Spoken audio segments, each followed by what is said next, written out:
The Gavels of Avasara have just won the War of Kata, defeating the Grunjin, one of the primal kaiju's, and kind of liberating the city from the hands of the children of Taish.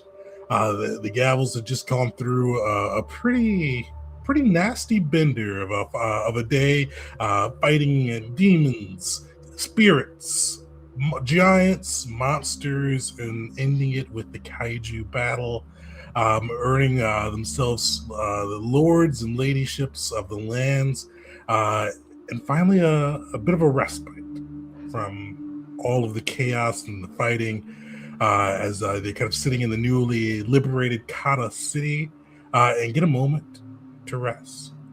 And with this being a new season, I'll kind of have all you guys reintroduce your PCs. This is basic.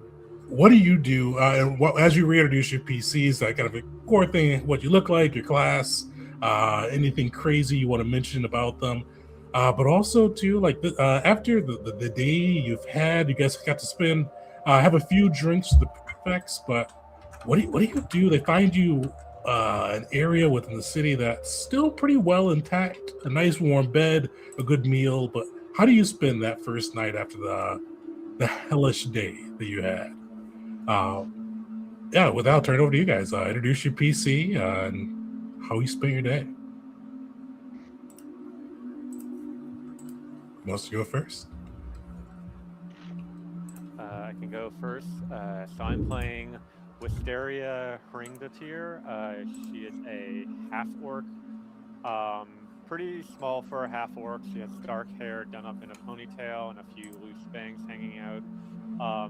She wears sort of dark scholastic robes over a leather armor and at least 3 books hanging from her belt at all times. Not to mention a half dozen others in her pack. She's got a large repeating crossbow slung across her back, and a few daggers and rapier in other places. But she is always scanning her surroundings, keeping an eye out for useful information she might come across, and has a magically enchanted sentient quill that is writing notes about everything that happens to her and around her at all times. She is the Gavel's chronicler and keeps track of all the information that everything they've accomplished. And this evening, after resting, I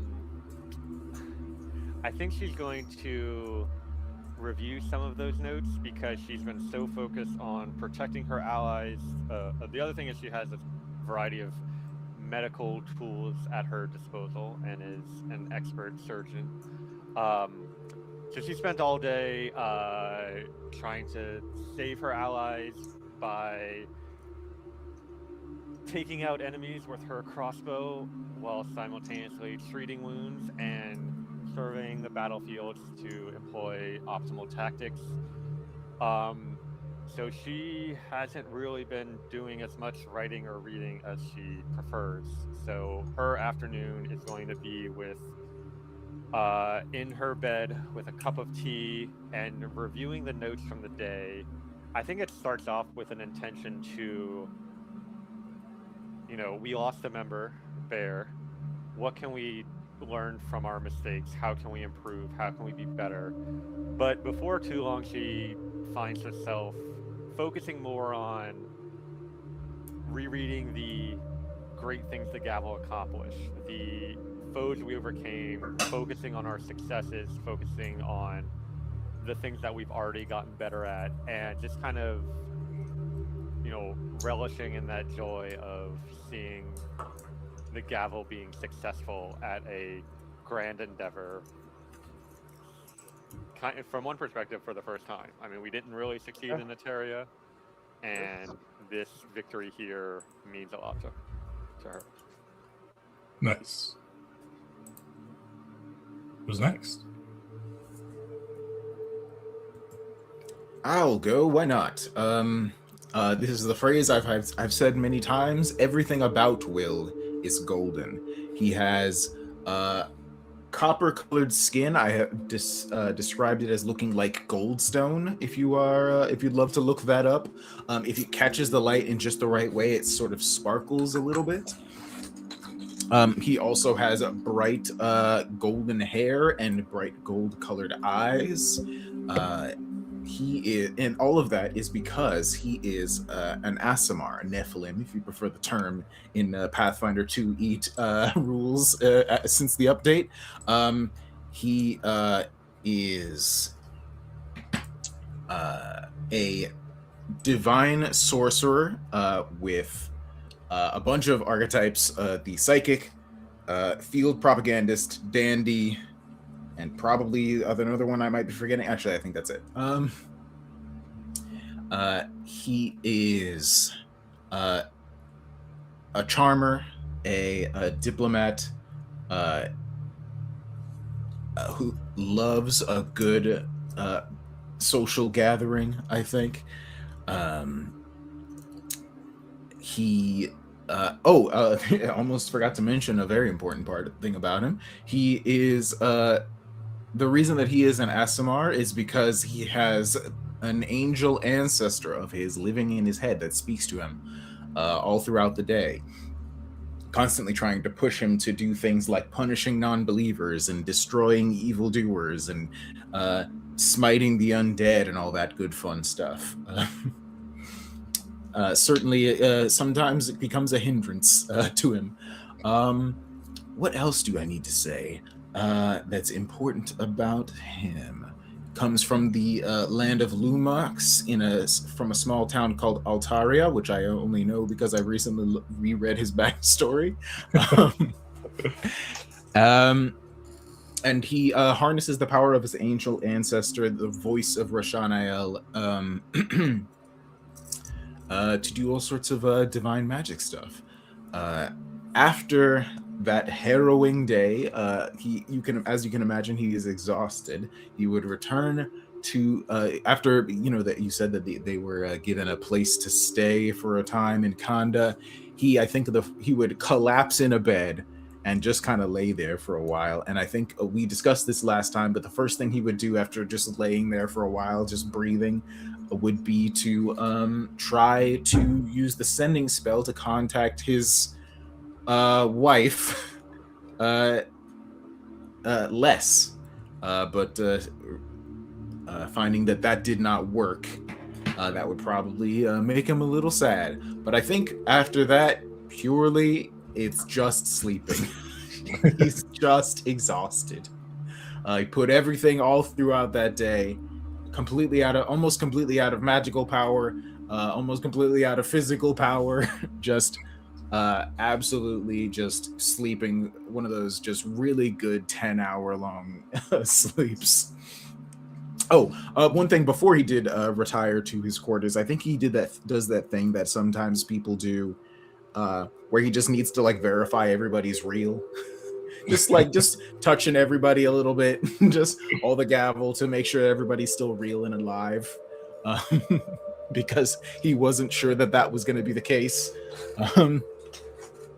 During that day, after just some of the most terrifying things of his whole life happened. Just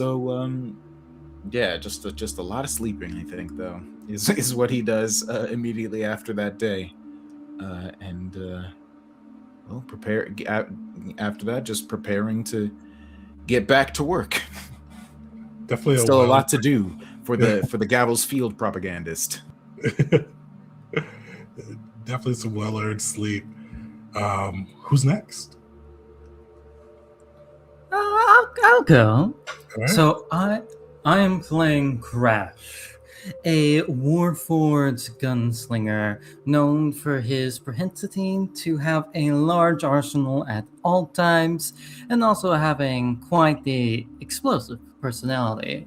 He puts on the guise of a cold, calculated, and logical killer, but as the Gavels have found out, he is far more a creature of impulse, indecision, and prone to bouts of madness.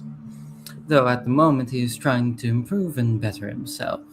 The volatile arsenal he has been named when it comes to his looks, he actually looks quite different to how the war first started and when he first joined the Gavels, as I have now taken the courtly graces fate.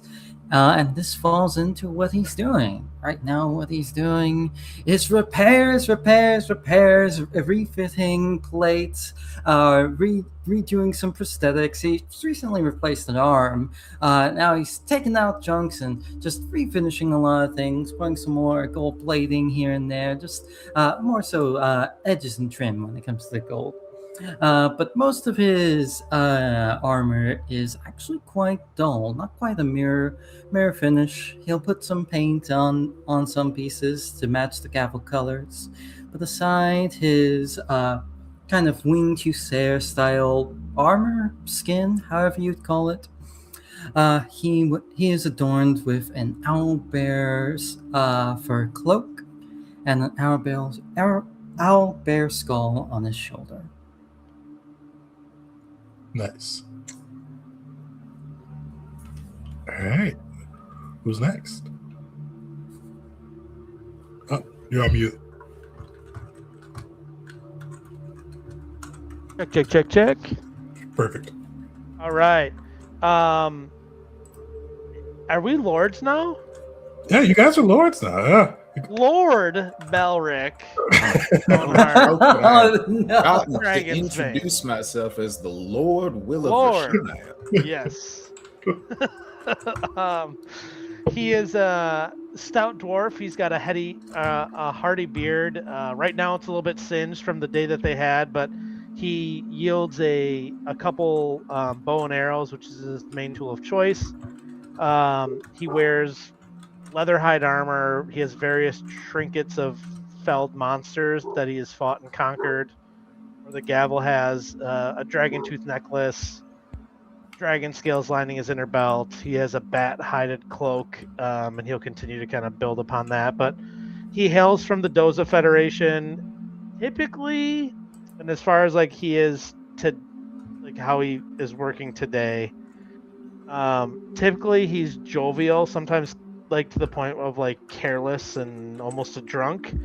I would say today though he is almost like matured over this last battle, and grown, becoming a little bit more tame and disciplined, not just because the endeavors that they faced, but also because of some of the losses that they had, and then some of the discipline that he's gained by following Kira, and kind of like taking that natural order a little bit more seriously. In terms of what he's done today, like I would say very much in line with Will, like he had lost his companion Bear, and this was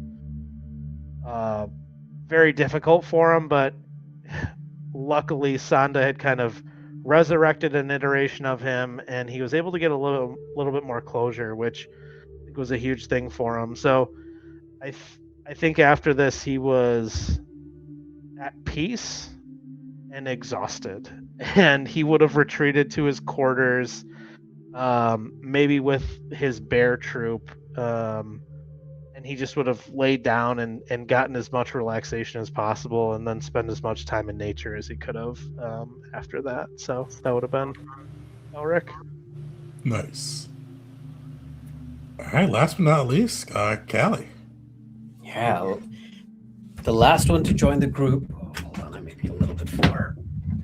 The last one to join the group is Callista Varia, a Goran plant summoner. So Goran are plant folk who twist and turn themselves to look like full-sized humanoid shape. They still have the green, the leaves, all of that. Callista Varia, usually when she's out and about, she also summons with the power of natural magic this hardwood armor around her. So usually there's this dark wood armor covering her torso and most of her legs. When during the celebrations tonight, she is just adorned with some wood that's more artistically around her and not so much like a full armor. Callista Varia is currently without her summon, her Eidolon, who is this plant, this creature that if you look from a certain side angle, maybe could have been a Goran at one point, but it's definitely not anymore. Now it's just this mess of vines who she controls. And Callista Varia swings between these moments of defensiveness and paranoia, because as a Goran cannot reproduce. If they live a full age, then they they die and a seed is there left that allows the next Goran to be born from there.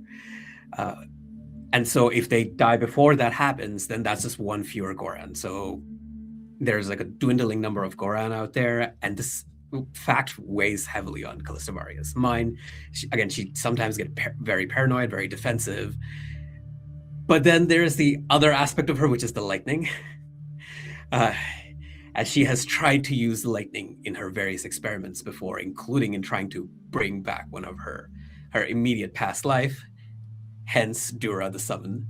And whenever she channels lightning, she gets reckless. So that is the duality of Callista Varia. On this night, we find that to the celebration, she shows up very charismatic, very overflowing with healing energy, with positivity, trying to make sure that everyone else is having a good time as well as she does. But she retires earlier than most people, and she finds a grove surrounded by many of the arboreals who helped her out in the battle. And she just like settles in with her roots going down into the soil with the night sky above her. There's just this part of her that's still a little on edge as she sees things she doesn't want to see in the shadows, or she imagines she sees them. And there's like a bit of muttering as she is making plans, but every time she catches herself saying these things out loud, she forces herself to be quiet as if she's afraid of being overheard. And that is how she goes to sleep. Well, it's Callie, I feel like it was a restless night of sleep on that side. Gavels, you're able to kind of spend the day, spend that night just recuperating for some, restless for others, mourning for others, but you're able to get some rest. Each of you, whether you stayed in the accommodations or found your way to a grove, you do find like either outside your room or even just kind of outside your resting place in the grove on the morning, you find like a little tray filled with a coffee or tea or juice, whatever your character is typically known to drink, a piece of mochi, as well as just some either fruit, meat, whatever you typically kind of go for. And you can have just a quick note from Boro that Osen is trying to gather the gavels kind of within the next hour after everybody is up and about. But just a little tray of food there to kind of start your day. And as you all start to get up and about, you see the reclaimed city, Kata City, and it's a mess. You see soldiers kind of wearing the purple and gold of Kata, kind of patrolling through, starting to do very early rebuilding efforts. You see they're focused right now on the wall, trying to re-strengthen the city's wall and all of that. And you see others are, especially some of the ones that are more kind of brought on to assist with the city. Others are just celebrating. For those who wander across them, the prefects seem to be definitely through an all-night bender as they are both kind of joyously going through the streets. Ezen singing, Groshin trying to bellow out along with them as they bring up their own ever-filling cups alongside as they just celebrate still being alive after their fight with the kaiju. But you see it is this very celebratory mood in the city, even as they try to go through the ruins of their old home and try to get everything back to what it was. But you do see, within your note, you do see Ostin calls everybody to the balancing act just to regroup. Gavels, what do you do? So, I'll briefly say when Crash gets out, he's obviously looking a little bit different from all the repairs, looking a little bit more in line with how a Lord should look, but still rough around the edges, still that mercenary, and he kind of waves away the wisps from Spark of Creation, these little bugs of different elements, kind of shooing them back while he gets out, sees the food, and looks up and waits for the rest of the gavels to accumulate.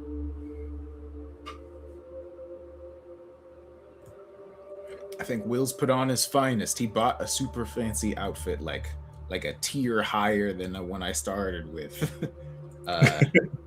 What is it called again? What's the official name? There's like exquisite clothing or something like that. High fashion, fine clothing. Which he has not yet worn for a while. He bought like before the whole charge, and has not had an occasion to wear yet. But I think today's the day. Looking absolutely stunning. Does it look like his usual outfit, or is it looks? I think it looks like his usual outfit, but with like more like filigree nonsense on it. Is filigree the right word? I'm not sure, but it's like embroidered with a whole bunch of like gold like leaf all around in every part of it. But it's still his iconics like black, white, and gold coloring that he wears all the time. Still looks like a fancy cowboy, but without the hat. Nice. Wisteria looks, maybe for once in her life, disorganized. She has all these papers and books that she's like struggling to keep together, and her hair is kind of a mess. She has like half of like a piece of jerky hanging over her arm that she like took 2 bites on the way here.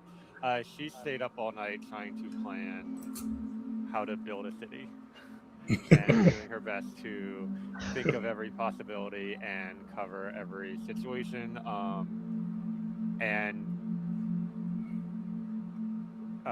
on. I want to interrupt you because I was curious about this, because Balric's plan was to like you would know what is you would know like this is gonna be so overwhelming to Wisteria. So like Belric would wake up and kind of like realize this, and he would like head towards Wisteria and just like try his best to comfort Wisteria in the fact that like, hey, Wisteria, there's a lot of work that we have to do. But today, and today only, or at least for the next few hours, you can accomplish some goals, but we need to celebrate the fact that we have freed this country, and we need to just take a break for just 1 second. Yeah, I mean, but this is everything. You know, all this effort was so that we could have a city of our own, a place we call home. I mean, we can't screw this up. Everything has to be done just right. We can't screw this up. You're absolutely right. But there's no blueprint for this, at least not yet. And right, that's what I'm working on.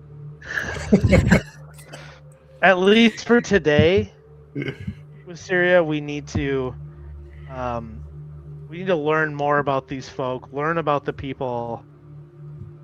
I don't think that you're going to be able to learn some of these things that you do from a library book. And then he would like kind of like hand her. It's morning, but he would hand her like a drink of what do you think would be like a Fessian drink? Like a morning drink. I feel like they like wine, so I feel like they would probably have like mimosa type thing if you wanted to do a morning drink. Sure. Otherwise, red wine and IPAs is their favorite.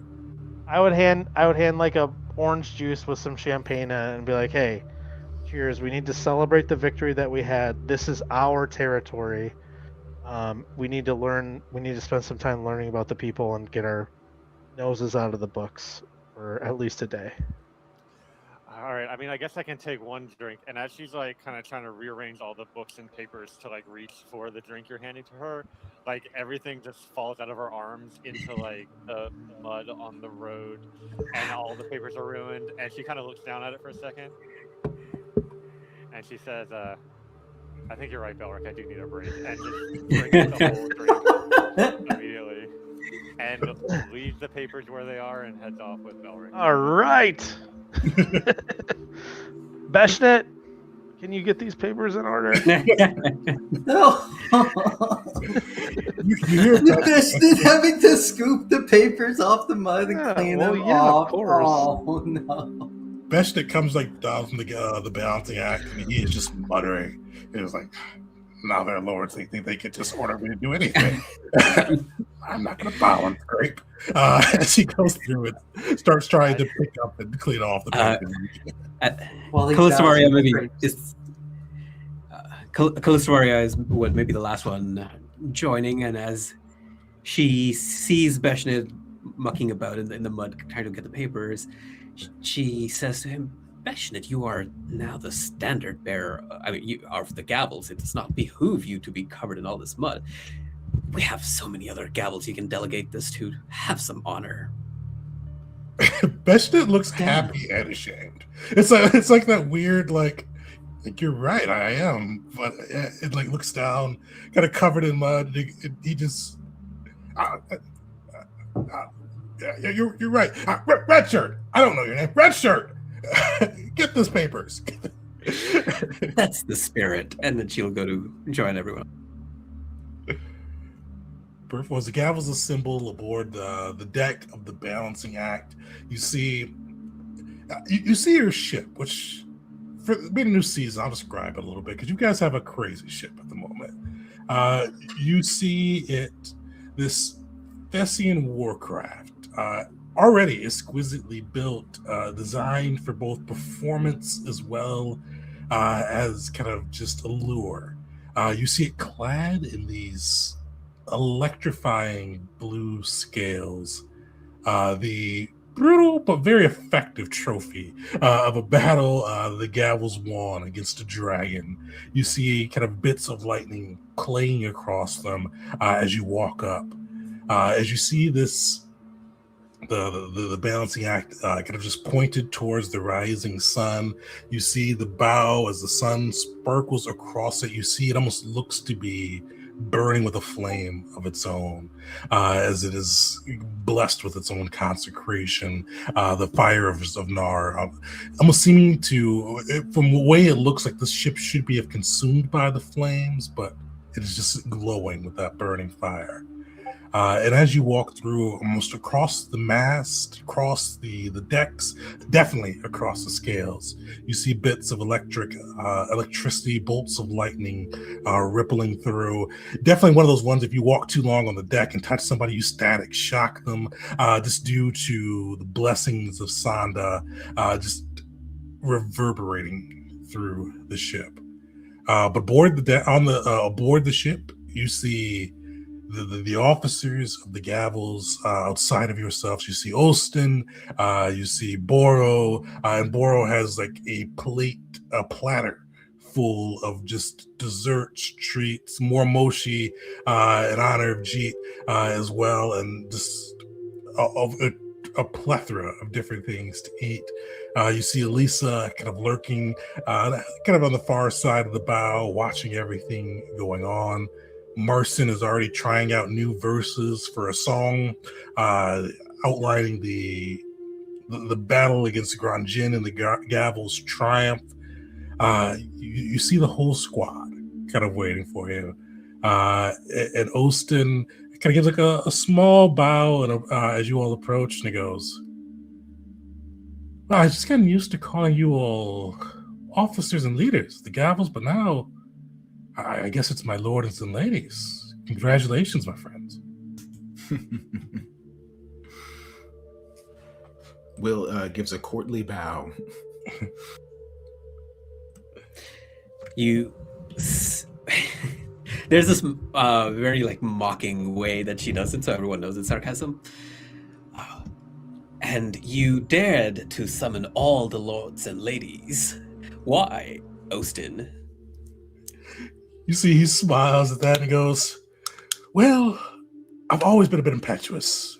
Because you weren't there at the time, Gavels. How I met the other Gavels and wound up in prison from the reborn, or the risen. But today's a good day. We lived through the war, the chaos. I thought it was just a good moment for the Gavels to just be."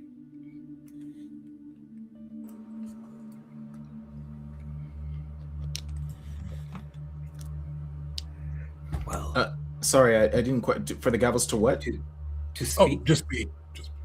Just be. Well, don't mind if I do. Actually, I have a little something for this. Will reaches into his belt where he's got a couple of wands, and he says, "Like, I've been saving this one." But it's the one covered in a little bit of moss. He says, "Maybe not right this very moment, but got a special treat for all of us."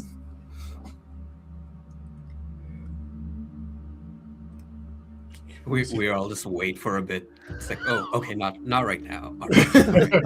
But first, absolutely, hold on. Will starts just like eating cheese. Well, I suppose he's saving it when we do something bigger and better. No, I'm just hungry. Well, okay, so Kata City, it's great. The celebrations are great, but well, I assume we'll all be heading to Konda soon because that's where the real work is.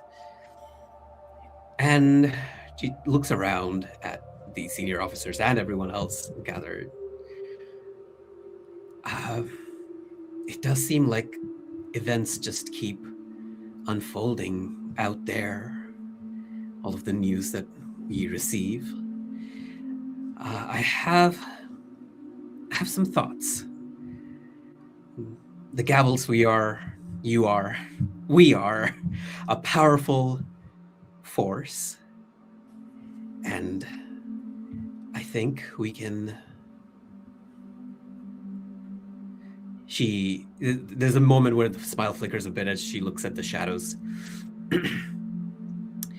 There are things that we can do once we get to Konda, once we start rebuilding, that I would like to propose to all of you.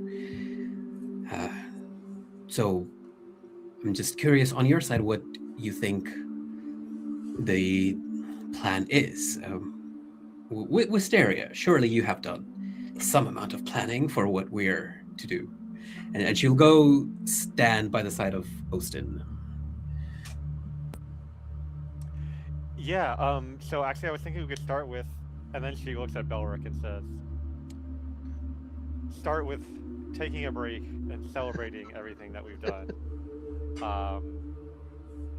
You know, what we've accomplished is most impressive.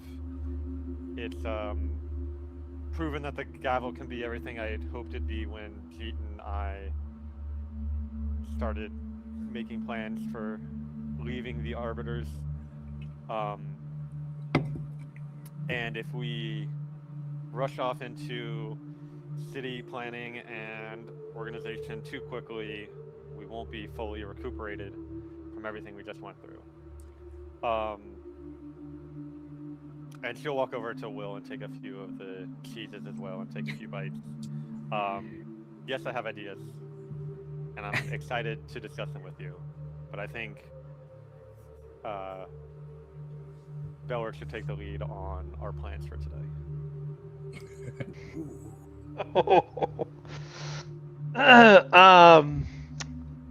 Who's the booze guy? Is it Olo? No.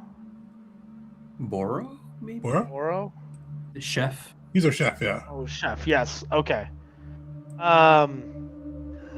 He does have booze, though. He does. Okay. So, given that nod from Wisteria,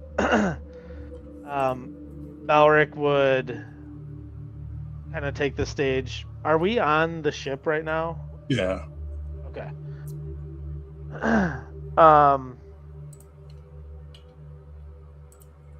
Ellie, you are such a important part of us winning this battle, and we will absolutely get to this. But today, Wisteria is right. Today is for celebrating, and I appreciate you passing this to me because this is something that I'll be good at.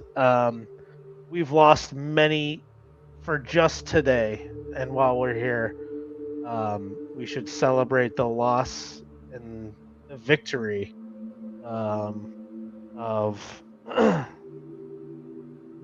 of Jeet, of Bear, and of Kanda and of Fessia. Oro, prepare a feast and open up the kegs. Today will be for celebrating, and then we'll make our way back to Kanda, and then we'll begin planning the city rebuild and everything after this. And spare no expense. It's all on me, Boro. Although he looks out at the city, I'm not sure how much you're gonna have how much you're gonna be able to secure supplies. But do your best. You see Boro kind of goes, oh, yeah, we'll secure everything we need. And you kind of hear Elisa pipe up over and goes, we can find things out here. I'll give him a hand. And you see them kind of start to scamper off as they go, starting to look for supplies. And you hear some of the other red shirts, and the troops wheel up some of the cases and beer and kegs and the bits that they currently have stocked away aboard the ship.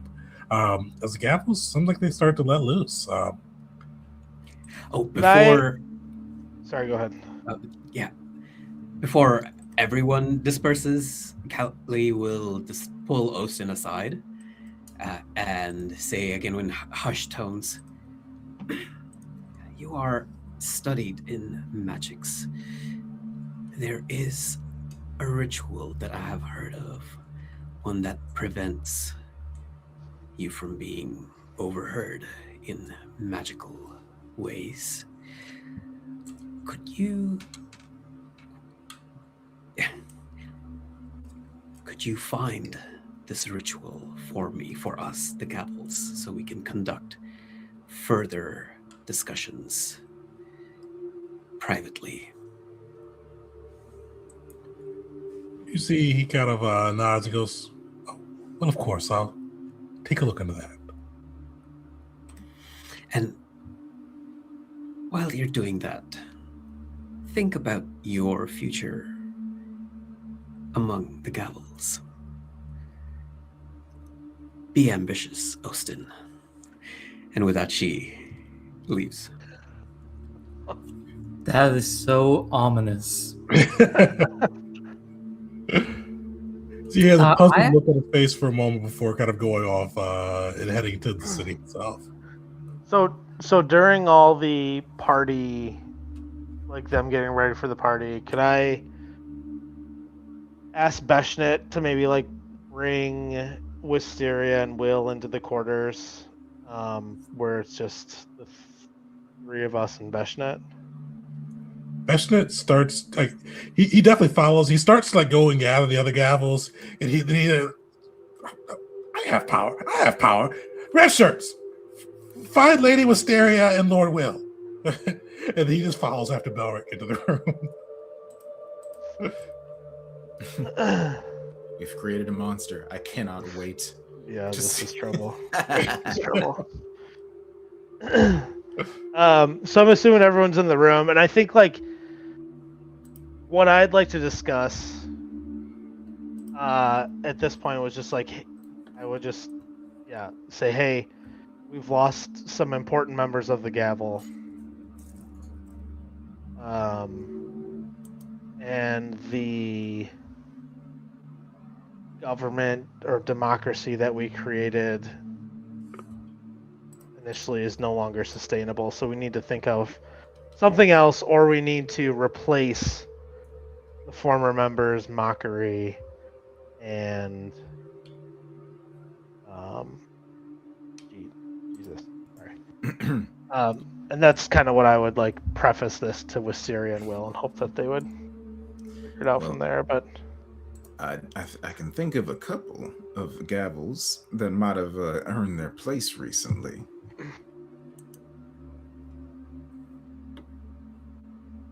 I mean, they both earned their lordship and battled well.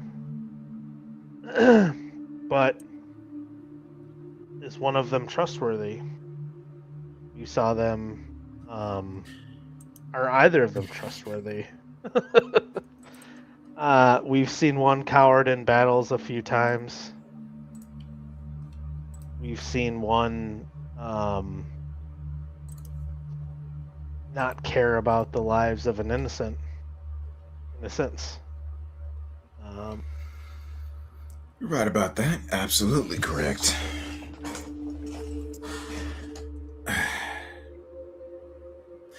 I will say, as far as the gavels of Eva Sarah are concerned, I'm not sure you're going to be able to find folks who don't have some sort of thing that makes them a little bit untrustworthy. You're talking to somebody who had a mark of Shinzo Z on his tongue for several months. And you stand, and that man is standing across from somebody who also had that same symbol, and in addition, I believe has killed in cold blood right in front of everybody else. I think, and it will sort of like puts out a hand. No judgment. What my point is, none of us are sinless. And I think both of them have shown that they can be better. And I think that is a hallmark of a great addition to the Gavel of Eva Sarah. Ulrich nods. I trust Callie, and I trust Crash. And he would look at Wisteria. You're on mute. Muted. Just to be clear, Will, you've pointed out your sins and mine. So what you've proven is that Belric is the one among the Gavel who is most trustworthy and innocent of any kind of wrongdoing, which I tend to agree with. Actually, honestly, you are 100% correct, actually. But Belric takes a big swig of something and then burps. Oh, there is the constant drunkenness, but I mean, he's. I think I almost said something very prejudiced. Hold on. I mean, on a day like today, that's an asset. So, in lieu of any more Belrics running around, I think Callie and Crash would be good additions to the leadership. Their skills complement our own. Their power is formidable, and they've earned the Baron's trust, which is not easy to do.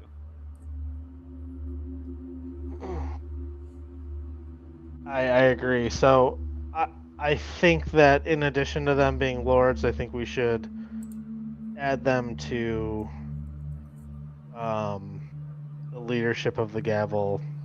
Whatever we call this. What do we call this? Senior officers. Senior officers. Yes. And I think technically Ostin and Eliza, or Elisa. It's been such a long time since I said her name, I forgot how to pronounce it. I've been going with Elisa. Elisa are also senior officers, despite the fact that in sort of mechanically they don't get a vote. Crazy voting system. I think. Yeah, I know. That's what I was gonna say. I was like, I don't know how it goes, but. All right. Wisteria will say, let's also, while we're at it, simplify that a bit. 1 vote per senior officer. Keep it at that. Yeah. It didn't end up actually doing a whole lot, despite the fact that we spent a lot of time discussing it. I don't think it makes a huge difference. I suspect there's been some reluctance to employ that method, given its complexity, and that is very anti-democratic. And if we haven't even, I'm sorry, if we always have, I think if we opt to have an odd number always, then there'll always be a majority. Right? Mhm. All in favor, aye? Aye. Aye. You hear Bash like grumbling. I had 3 missed votes I could call in, but no. Aye. No. We'll kind of be like, all right, that doesn't matter, but sure. Okay. Yeah, that was just something I wanted to square away before we move forward. And why don't we celebrate? Actually, it's time. Will pulls the wand out again. He's like, "Everybody, follow me off the ship." And Will is going to cast a new spell that he has in this wand that I bought purely for roleplay purposes, and I do not actually plan to use very often. But here we go. Soothing Spring. I cast Spa Day. It allows, as you can see, it summons a hot tub, or a hot spring, I should say. I am very curious to see what it does to Kali. And what does Will's personal hot spring look like? What he does, it is a moss covered wand. What he has to do is it takes a minute to cast it, and that minute is drawing a circle in the dirt on the ground. I don't think he can do it on the ship because it would cause a hole in the floor.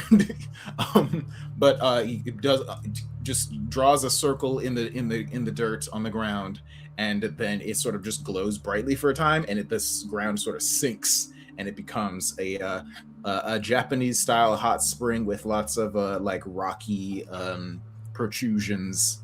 It doesn't come with hot spring monkeys, unfortunately, but there are lily pads floating in it. And Will is already in his underwear, is sitting in it by the time it's finished casting. Callista of Arya just like gingerly at first, but then very enthusiastically after goes in and finds that the sulfurous mud and water are actually, they have some very nourishing properties. So yeah, she settles in, leans against the wall, looks up at the sun. So this is relaxing. And for the first time since Narak appeared, Callista of Arya is letting her guard down. I imagine just like she has an afro of flowers now. Yeah, the blooms are growing. Crash would come up to the spring, look at it, kind of stare at it with his monocular eye for a little while, and just say, "Yeah, I will actually die if I walk in there." How deep is it? Hold on. It's only 5 feet deep. Wisteria splashes some water on Crush. When that happens, he just blinks slowly as like a couple of like those mechanical insects within just fly away from him after the water splash. Then he just looks down again.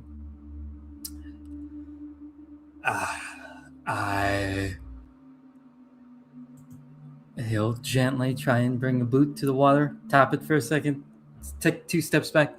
No, that will just straight up kill me.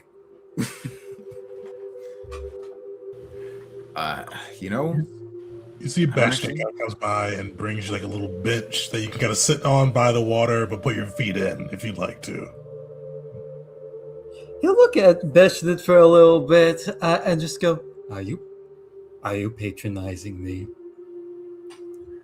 It's just like the one good deed you get to do a month. You see Bastion just throws his hands up. You know what? I brought a stool. Try to be nice. Shit on me. You know what? Borrow food. He just walks off, grabs some food, and just stalks off into the balancing act. Yeah, Crash just We. But Crash will shake his head and say, I'm off to check on some of the other troops that joined the battle with us. The ones that are still around today and haven't been sent back yet, at least. In particular, that one noble we end up sending his father to death, but basically saving his city from the Infernals. What was his name again? Lord Lytos. Lord Lyctos.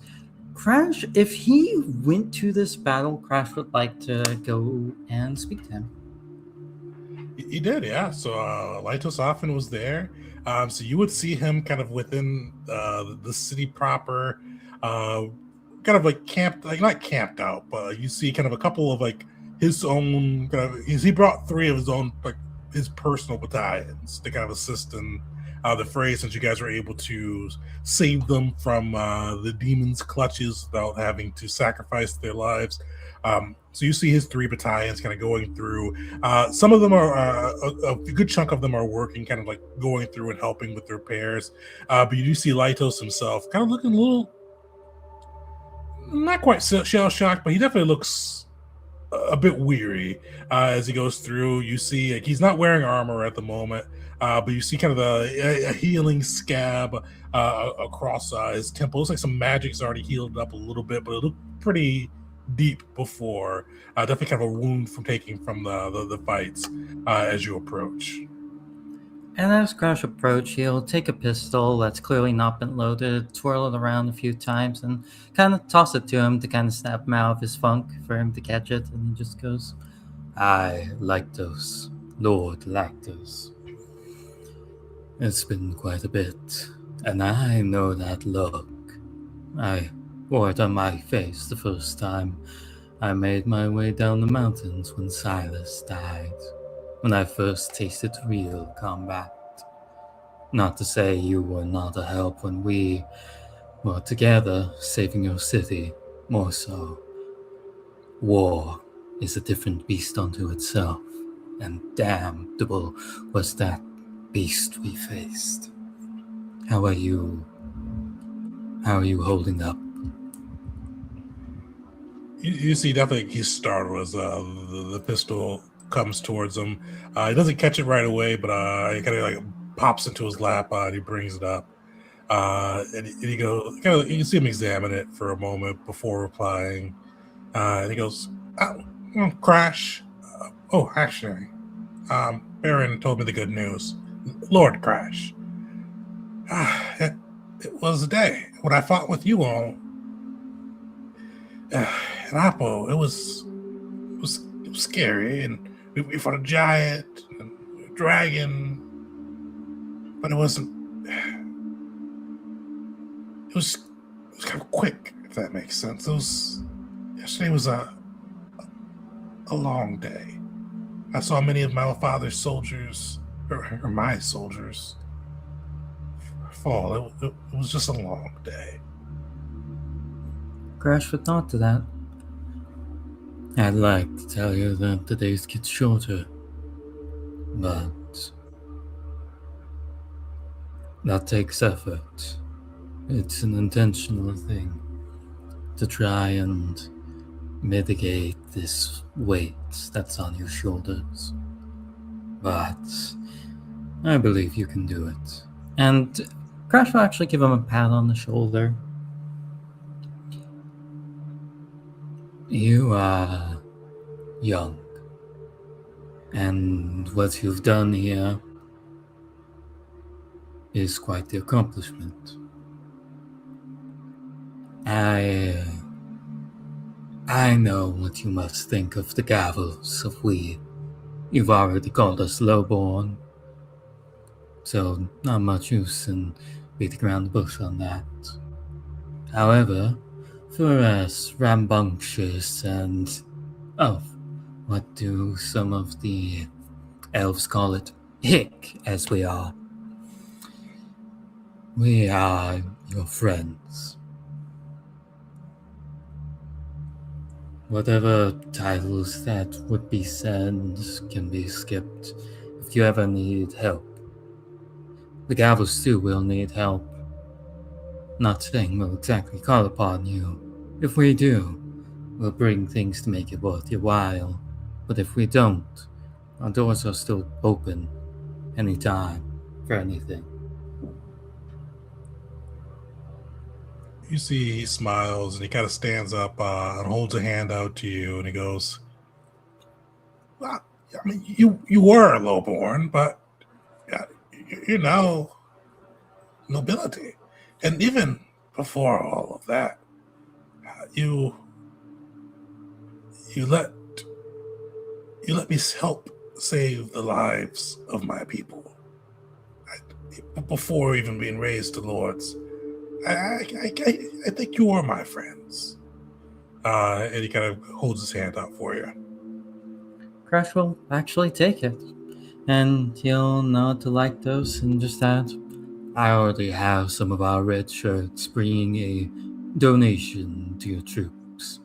When it comes to gold, we really can't spare any at the moment. But when it comes to my personal inventory of firearms and accessories, that I can give to you. 4 targets, dozens of bayonets, a little less than a dozen muskets, and a smattering of flintlock pistols and blunderbusses. I know it will not replenish your personal troops, but it can help in the trading of new ones for your city. You kind of see him sputter for a moment. He goes, well, greatly appreciated. And I'm not sure if word's reached yet, but the Baron has called a meeting for tomorrow morning. Crack of dawn, the way that bastard likes. But we'll. I've got a surprise. Yes. Crash will nod to that, and probably. I kind of imagine the two of them kind of nodding to each other as the camera kind of transitions to the next scene, be it a time skip or jumping back to the spa scene with everyone properly there. Crash returned after a while, more so listening because I don't want to take too much of the spotlight. But yeah.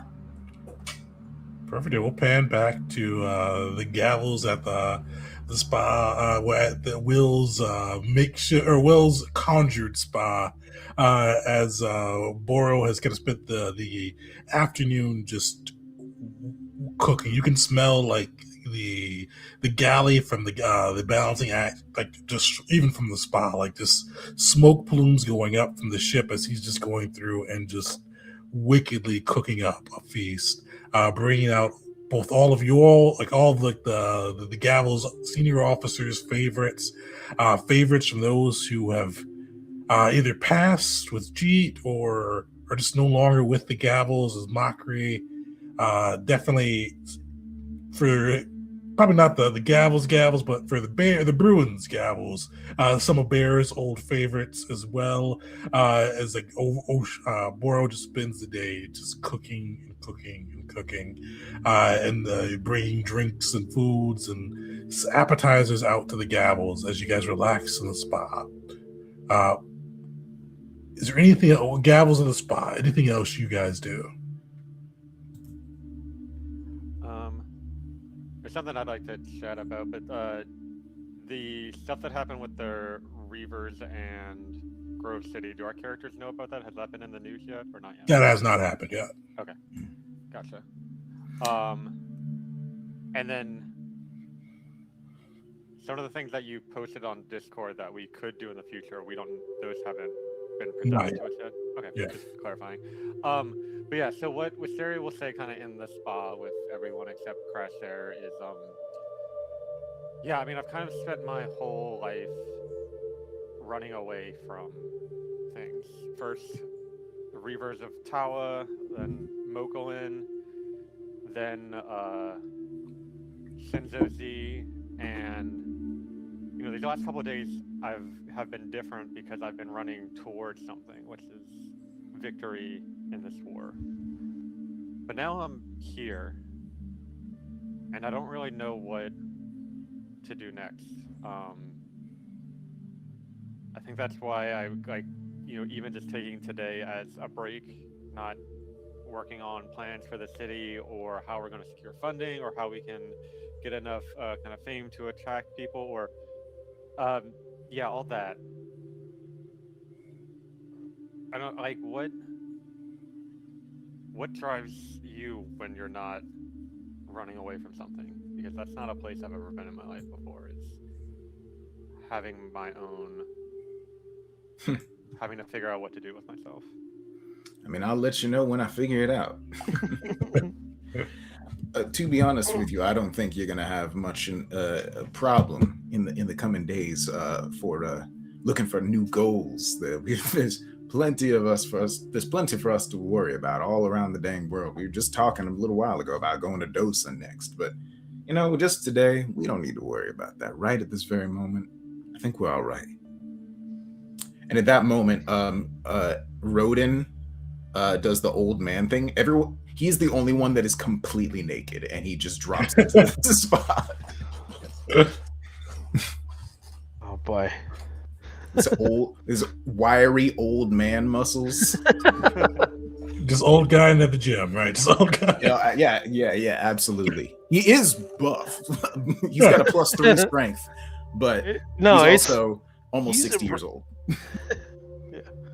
Belric would kind of nod at both of them, but just quickly acknowledge I have family back in Dosa, but really what I realized is I've lost my brother out there, but I lost Bear and Jeet here, and that was more impactful on me. We need to do what's best for Kazia and the realm. Obviously, I want to help my family, but if you guys can make a compelling case as we move forward, and then he would take a sip and say, "I'm done talking, Will." I'm willing to venture elsewhere if we need to. And then he would finish his drink. What's best for Katya? Do you think we're the ones capable of accomplishing whatever that might be? Well, we're not going to do it by ourselves, but we can do something. I mean, we started as a ragtag group of folks in the desert. Now, look at us.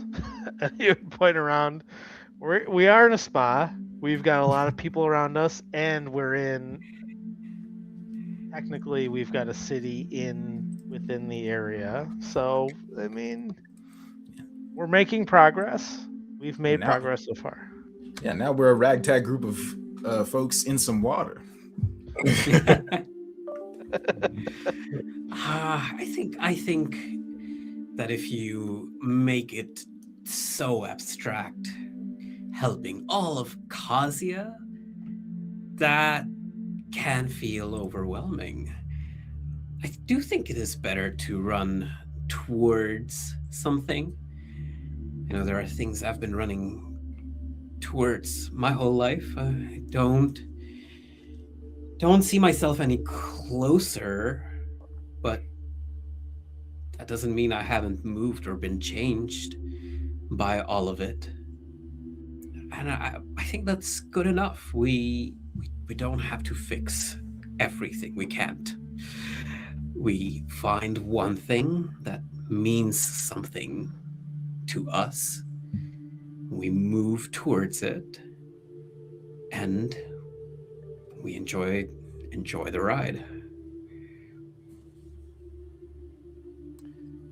Yeah, I mean, something I've been thinking about recently is how when I first joined up with the Gavel, my understanding of medicine and treating wounds was rudimentary at best, but through experience and practice and study, it's become something I never expected to be a core part of who I am. And I think some of that has come from inspiration of Notisha. And I think she's someone who might continue to inspire me, and I can run towards, as we've been saying. So, hoping that that'll be someone who the gavel can come to rely upon even stronger than before. We've had some indirect help from Nar, and a little bit more so recently Sanda. And while the two of them have their strengths, there's some, as Will was saying earlier, no one's perfect except Belric. Um, and Wait, Will Nafisa, said I that? think,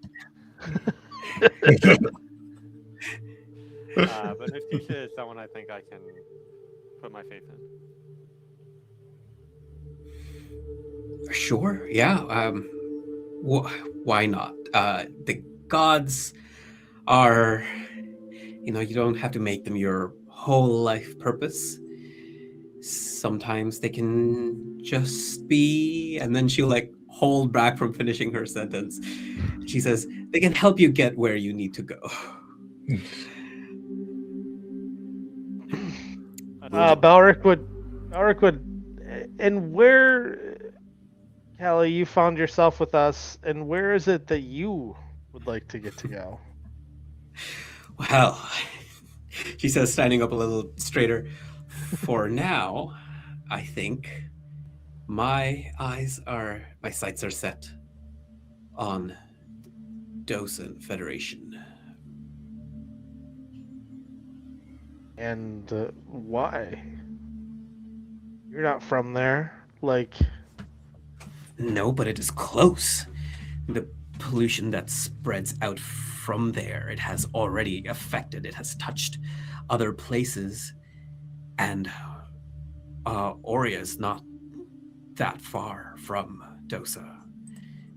It's only a matter of time before it touches my homeland.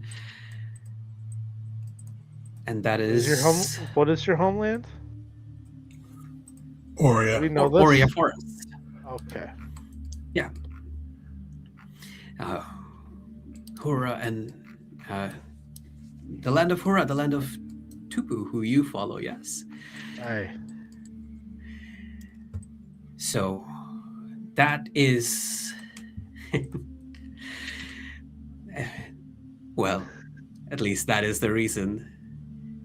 That is all the reason you need to know for why I wish to go to Dosa.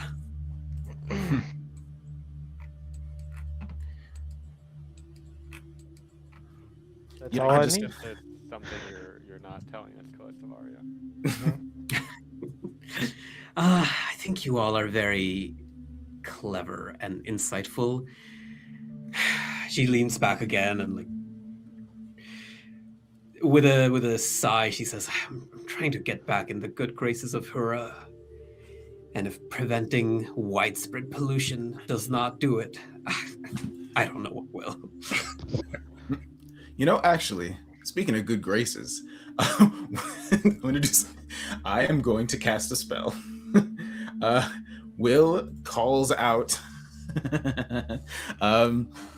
to Rashanael. Summons her. She lands right next to the pool in her resplendent armor with her glowing light for a face. And he says, Rashanael, would you? And she just responds, no, and then disappears.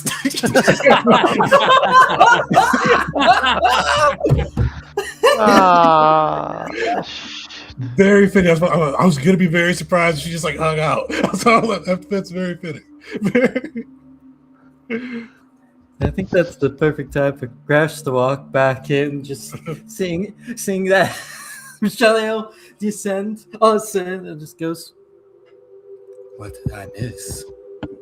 Well, apparently you and an angel have something in common. You're a hot prince. Will is underwater laughing.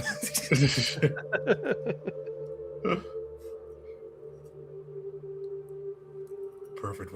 You guys are able to kind of spend the day laughing with your troops, enjoying the hot spring, eating delicious food, and not planning, not deliberating, not having the weight of the world upon your shoulders, just a moment to relax. Before we end today and take a quick break, is there anything else you guys want to do on? I got to move my calendar forward on the 5th day.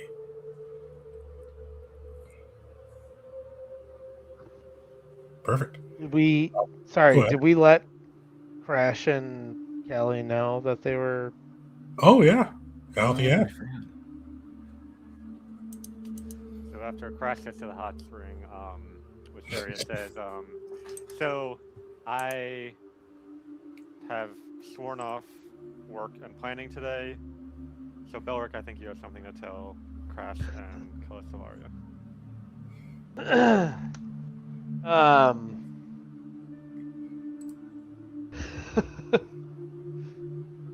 Yeah. I'm trying to think of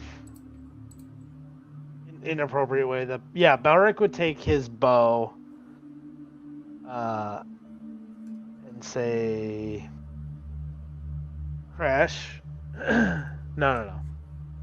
I'd almost want to do this one-on-one, but I would do it with both of them. I would say, Crash and Callie, you are lords of the land. We want you to be leaders of the gavel. So, that being said, we want you to join us, join Will and I, and most importantly, follow the edicts. And if you agree to it, you can be part of the gavel and truly part of the leadership of Kata moving forward. So number one, you agree to protect the weak?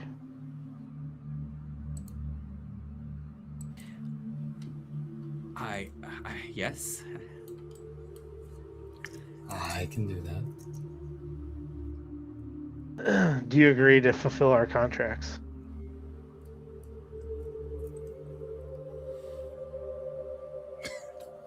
Crash is looking to Callie.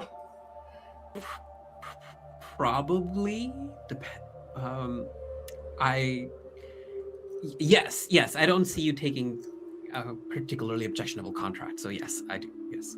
Ulrich looks over at Wisteria like, is this is yes or no, right? I mean, as leadership, you would have a vote in which, by the way, we have revamped and simplified our voting system. So it's easier. Thank God. You'll have a vote into which contracts we take. Oh well, then yes, of course. I And for I, given my mercenary history, most certainly. So trustworthy. Create, and did the two of you agree to create and strengthen connections between diverse folks? Sure, why not?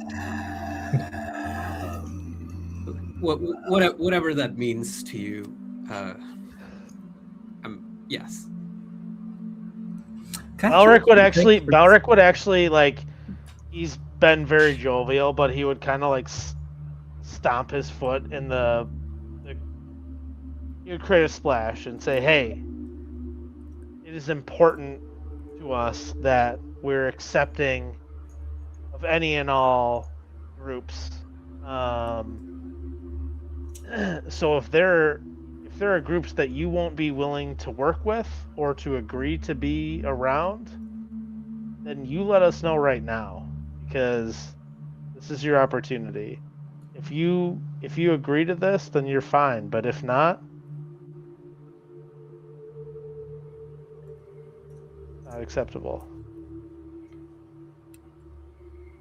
I will agree to this. And you can hold me by my word.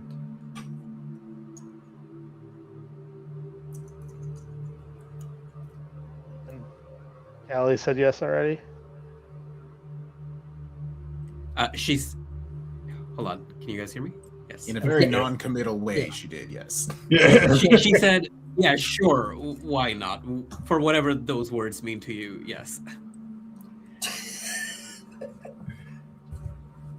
So did you Balric? finish that after what Belric said, or Yeah. After what I said, would she repeat that, or would she say yes or no? Yes. She says yes.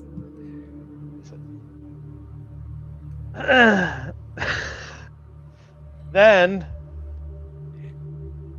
you are part of the gavels, and then he would hit his bow on the ground like a gavel because he doesn't have a gavel. Mary will do the same with her crossbow? Gavel, gavel, gavel, gavel. No. I left my staff over there. I don't want to get out and go get it. Use your fist, Will. There's 5 of Go us, ahead. so we don't need much. You know the wand you made this thing with? Yeah, it's close by enough that he can reach and grab it. Well, thank you so much for inducting us. And then when the other three at one point look away, she'll turn to Crash and said, I thought we already were senior officers. We were deciding their fate this whole time. Oh, okay, never mind. I must have had some terminology mixed up. Yes, Beric was the senior officer making the votes. Not Beric. I meant Beshnet. Beshnet was one of the senior officers making the votes. Eyes turned to Beshnet, grumbling in the corner.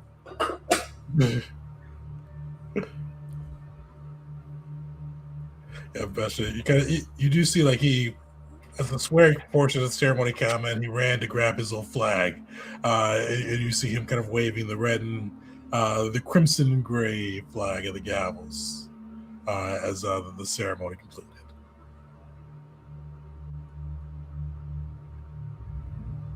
But with that, you guys are able to spend the day relaxing. You do, as kind of the revelry is going on, you do get one of the messengers kind of bearing the Baron seal, inviting you guys to kind of the crack of dawn meeting, as he was kind of wanted to do during the war camps, but this time back in within his home castle to, as he says, make plans. But from there, we're going to take a quick break. We'll take a quick 5-minute break, come back 8:51, and dive into the rest of the session. So see you guys in a few minutes. I can.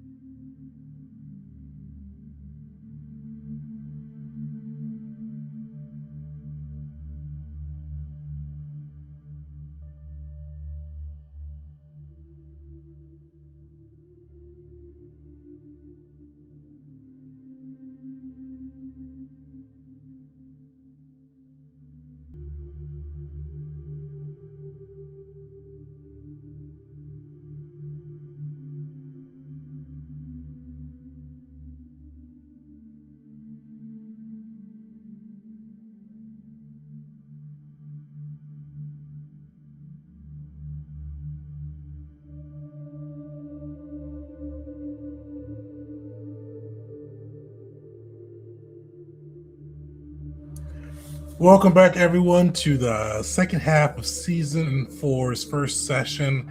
As the Gavels are just taking some time to celebrate and recoup after the war for Kata, celebrating with their troops and inducting both Calistavaria and Crash officially into their senior officer cadre. But the celebrations go on for the night. You get a chance to bond both with each other, with your troops, with your officers. But the morning does come quickly as you all have been summoned for your first small council meeting with the other rulers of Kata. It's early that morning. You know, the Baron favors his crack of dawn meetings. Did it during the war, but you see him this. It's just something he prefers, even during peace times, as he summons you there. Gavels, is there anything crazy or special you do before making your way to the council meeting? Show up early. Who else is early with Wisteria? I was gonna say show up late. So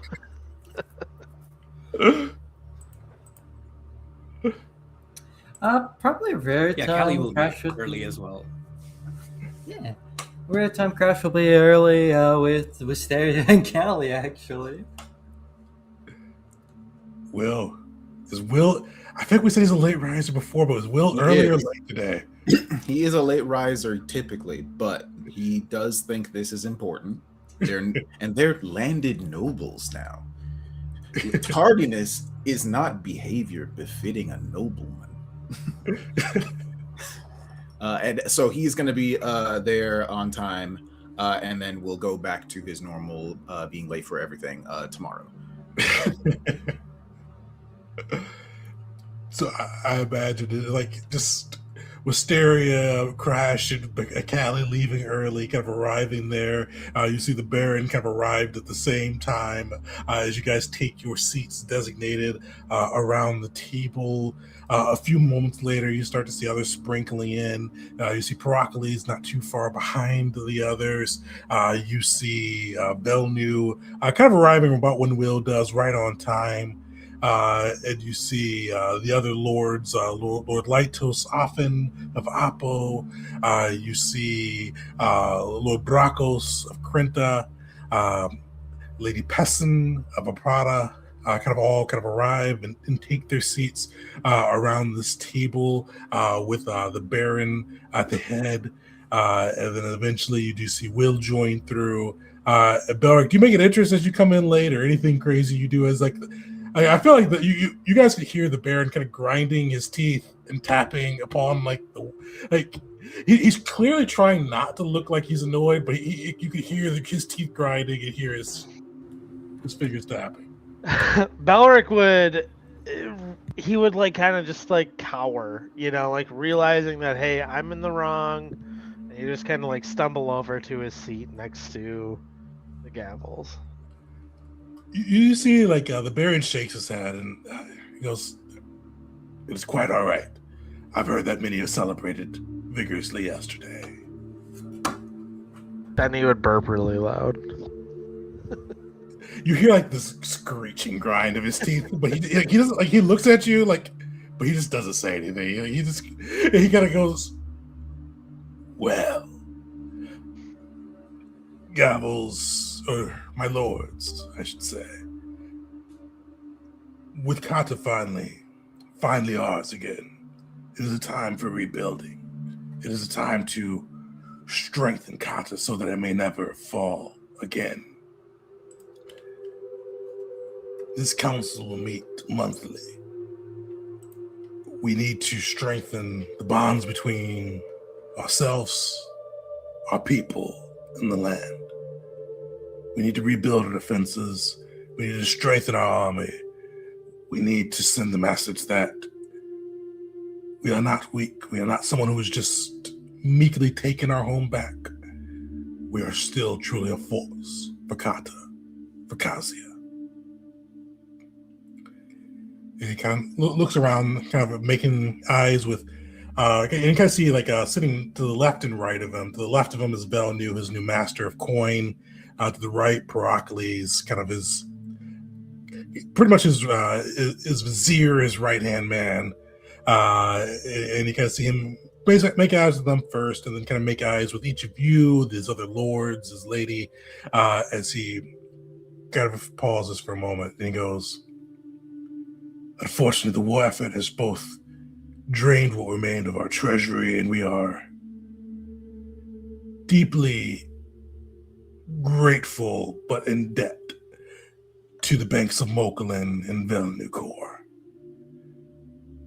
Unfortunately, I will not be able to aid much in your individual rebuildings due to the extravagant church we are required to build, as well as reformatting our army and strengthening our defenses. One thing that I can promise all of you is that we will be rebuilding the teleportation wards around the island, and for each city that still had theirs destroyed by the giants, I will cover the cost of building a teleportation circle within your city."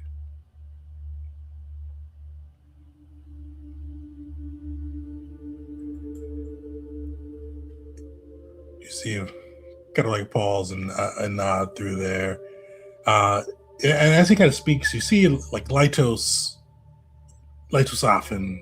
He looks a little nervous. Like you see, he's wearing kind of his finery today, but not like the finery you saw him in the first time, where it was a little bit more ostentatious. He's trying to do his lordly duds today, and you see like he kind of like pipes up and he goes,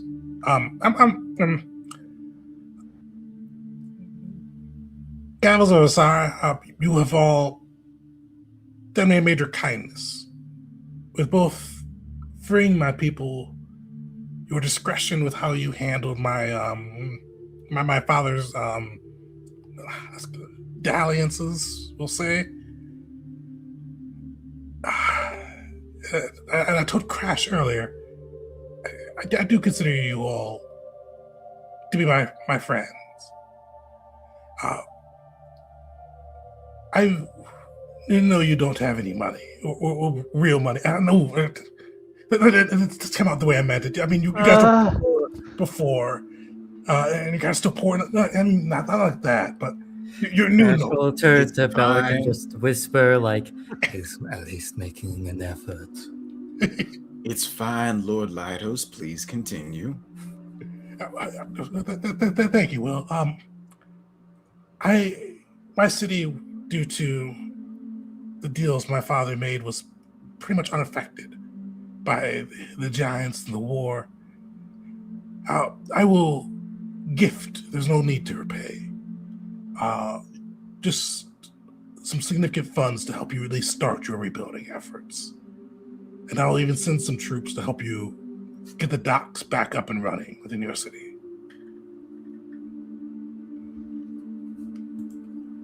Well, thank you very much, my lord.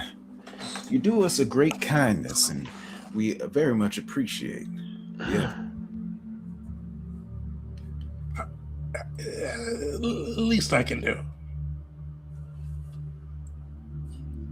Crash doesn't speak aloud, mostly because he's surrounded by so many nobles, but he'll lock eyes with Lytos and give him like a true nod of respect. Like, you've done good.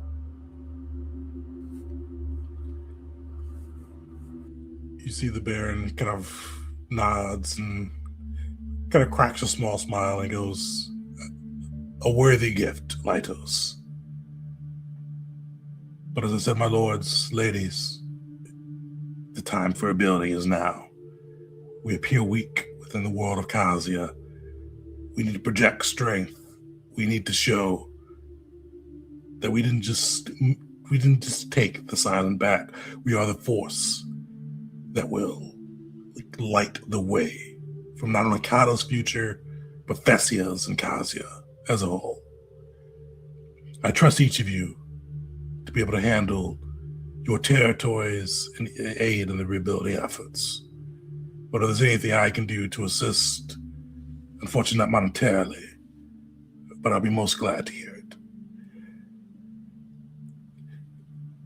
And you guys see, like, he looks through and he starts to kind of like unroll the maps and kind of start talking details about different things and kind of leave it open in case the Gavels have anything they want to say. I would just ask, like, are there any threats based off the history of the Mother of Monsters around here? Like, are there any threats to Thessia that we should be aware of or maybe prepared to deal with? You see, he nods and goes, "Well, we have pushed them off of Kata, and my soldiers have confirmed that nearly all of the forces either evacuated through teleportation circle or through more mundane means ahead of the final battle. The main thing to be concerned about is that Kaish Reborn still stands. The giant King Braka still rules. And we've not confirmed, but my intelligence believes he has uncovered 2 other kaiju. But we feel there's a problem from another day. From what our network has been able to gather, he doesn't have enough troops or infrastructure to project another force out to take us. or to bring the battle to us, at least in the meantime. So we rebuild. We rebuild.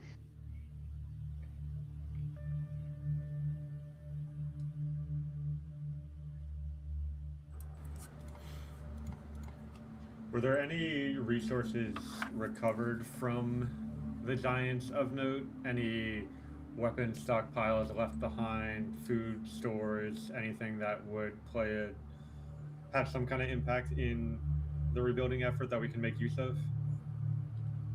Unfortunately not. There appears they used teleportation circles ahead of the battle to evacuate most of their non-combatants, as well as our stockpile that they had.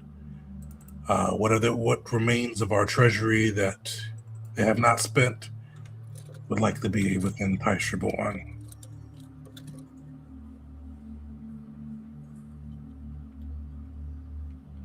And as a B squad, remember they were evacuating civilians as the B squad infiltrated in through teleportation circles. So it looks like they moved some of their valuables out, either with or ahead of their people.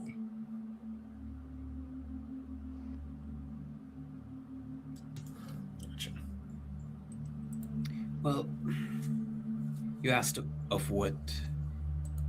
how you could help us. I don't know if there's anything I have in mind just yet, but any letters of introduction that you write commending us or enhancing our message as the new lords and ladies could be of use for when we do have plans worked out.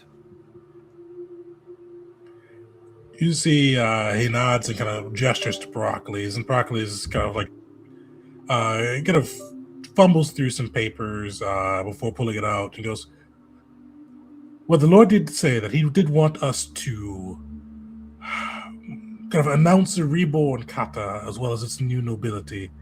So we will be sending this declaration to the Thessian Tribune as well as the Mokulan Free Press. Announcing your lords and ladyships of the land, as well as that Kata is back in the hand of its rightful rulers, the Royces. You do see the Baron looks slightly uncomfortable for a moment as Procles kind of like gestures towards him. And he goes, there's one other thing that we'll be announcing, and wanted to tell you all as well, before it became public news. My wife is pregnant with our heir, and the sages say he'll be a boy. In honor of you all's the Gavels, I've decided to name him Gavin. Callista Maria lets out a laugh at that, and she says, congratulations, my lord. New life amidst all of this. The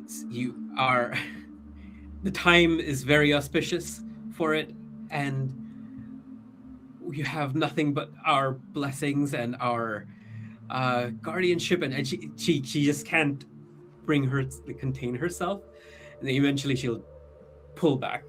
But congratulations, my lord. You fought alongside the Baron. You've seen him like in a losing war. This is the most uncomfortable he's looked. This is the most. I'm uncomfortable. I don't know what's going on. I get it though. So I get the feeling he didn't pick the name. His wife did.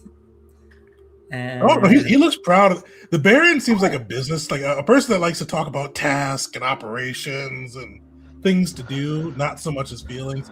He did look proud. He likes you guys. He's happy with the name. He just didn't really want to talk about it. Crash will be clapping. He goes to clap it. Something weird's going on here, you guys. What? What do you mean? I don't know. Okay. That's what Mark would say. Something weird's happening. It's strange. The Gavels being loved and respected. Not used to this. But you can't see him clear as though to go, what? Rebuilding, as I said, I trust you all can handle this. My soldiers and mages will be around to rebuild the teleportation circle. We will cover that expense for you. We'll even teach you all the ritual magic necessary to create your own if need be. But go forth, rebuild. You are the lords of Kata. It is time we make that known. Thank you very much. We have a lot of work to do, so I imagine we should get to the business of doing it.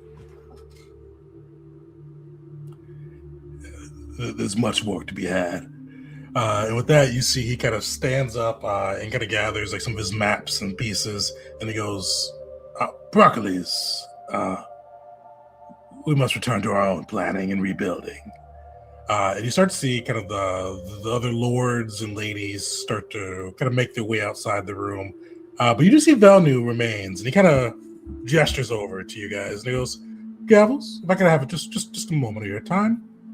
I know we've struggled with how we've done business with each other in the past, but I hope that is in the past. Because I do have an opportunity for you, and I already got Lord Bracos of Krenta to sign on, and the Baron said that I should get your approval as well before moving forward, and I'd love to take a moment of your time just to lay out the exponential growth we can achieve together. Well, while we do have quite a bit to do, I think we can certainly make some time for you. You see he rolls out a map of Kata. And you see him kind of, and on that map you see a big circle around the Asuvian forest. And he goes, well, due to your efforts, we've come into a very large potential bounty of resources that can be utilized to uplift the people of Kata.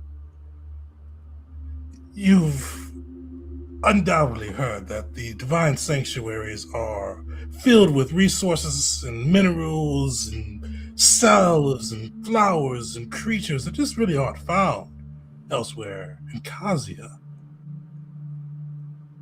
The Baron said, I need your permission. Even Lord Bracos of Krenta has already signed on and given me his leave for his section. But he said, I need your permission to start diving in tastefully, of course.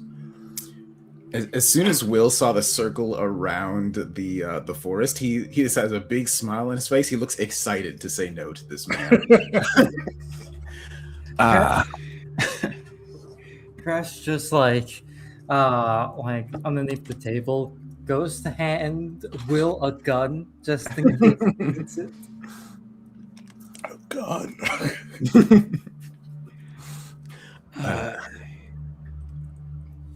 Go ahead, Will. You first.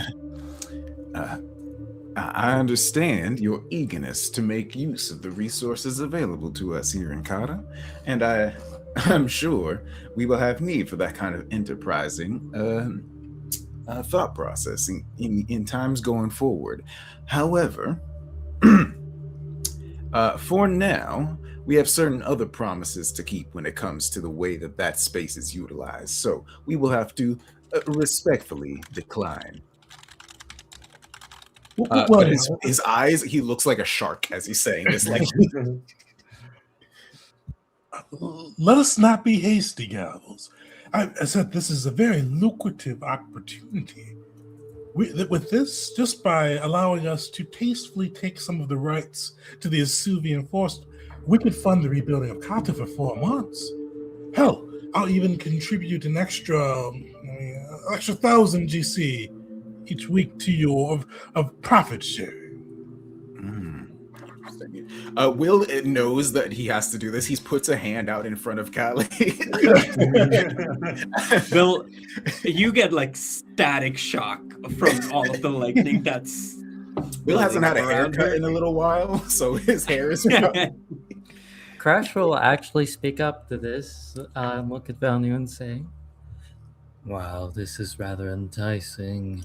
Once more, we have a prior contract we have agreed to. Agreeing to this would be in breach of that. And it's a lucrative opportunity.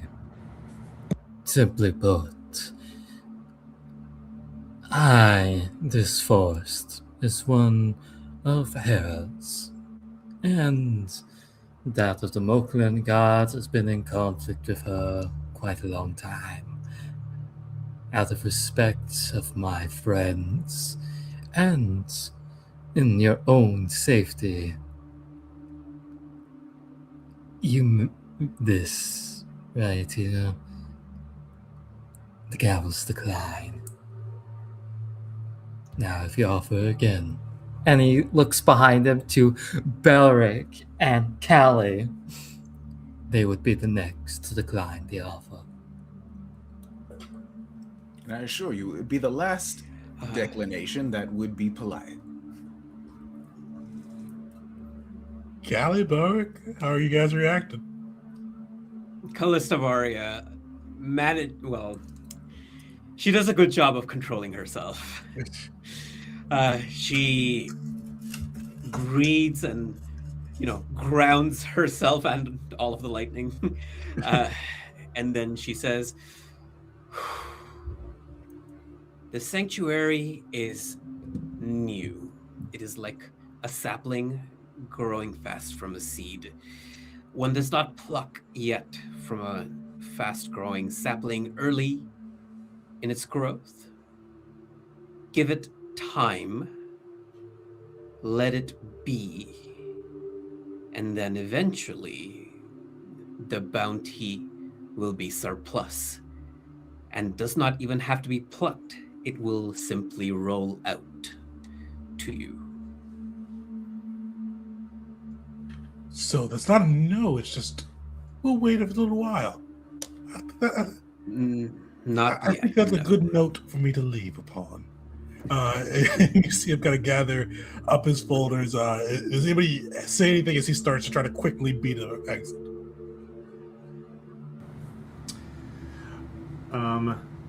I'll kind of follow behind him for a bit after the rest of the gavel kind of heads off and say, Velnu, I believe we discussed it briefly in the past, but I was wondering if you had a chance to read my thesis from my time at the Moklan Academy. I did. As I told you, Chris found a fatal flaw with your new research. Have you found it yet?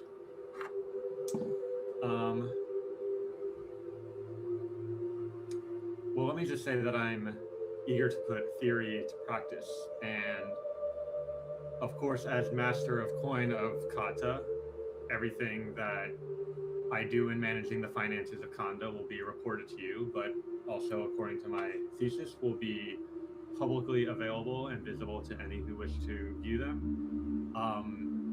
And if you think there's a flaw in it, then I'm eager to see how my city performs compared to yours.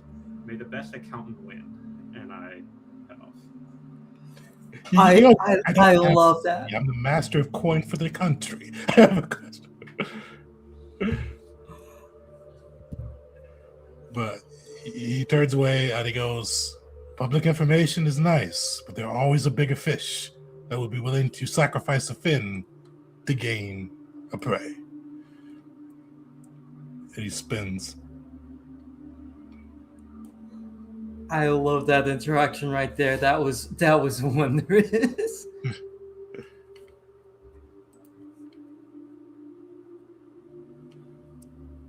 But with that, you guys are able to, is there anything else you would like to do within the city of Kata?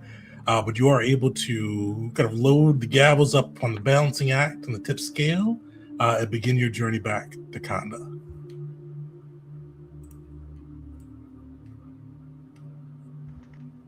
I'm ready to go. I'll just briefly mention, like in the background, there's like I can't imagine the camera spanning the scowl of them doing stuff. Like in the background of one of them, crashes talking to Lycos. Nothing to be role played out, just a little thing to mention.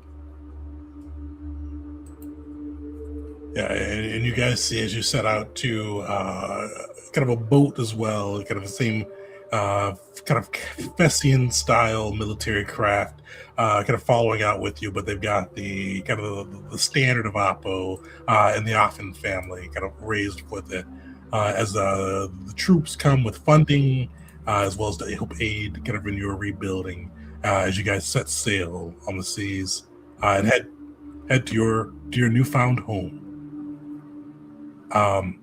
As you guys set sail, though, there's one thing that the group mentioned they wanted to do, and I do have a little bit of an offer for you guys, depending on how you want to do this. Because you guys set sail with the crystalline heart or Ranjin. I know some people mentioned wanting to study it. And there's two ways you guys can go about this. Because I said you guys leveled up. You all, if you want to play it safe, and study this, say some of your level up pieces came from this. It could be all a pure flavor piece. But if you want a little extra power, a little extra boost, we can make this a thing. Don't say that. Don't say that. Don't say that. Don't say that. Don't say that. Oh, devil! Well. The devil on our shoulder. Don't say that. I see that smile, Wisteria. Well, I was gonna say Wisteria got her. I was smiling at the concept that Tegan's presenting. Wisteria got her kaiju lore retrain, and that she's purely interested in this for information. I don't think right now in this moment power would appeal to her in any way that might involve some kind of risk, given her dalliances with powerful entities in the past. But if any other member of the Gavel is interested in going a little bit deeper than just mere study and information gathering, she will be there to help them along, depending on how things go. Balric is enamored with this. It's just, yeah. It goes against his instinct, but he is. And he would join, but apprehensively, like, he apprehensively knows, it's like, it's forbidden fruit. But it's something so huge that he would love to explore. So, the deal we'll have on this side. So, as I said, you guys can do flavor. Flavor is perfectly free.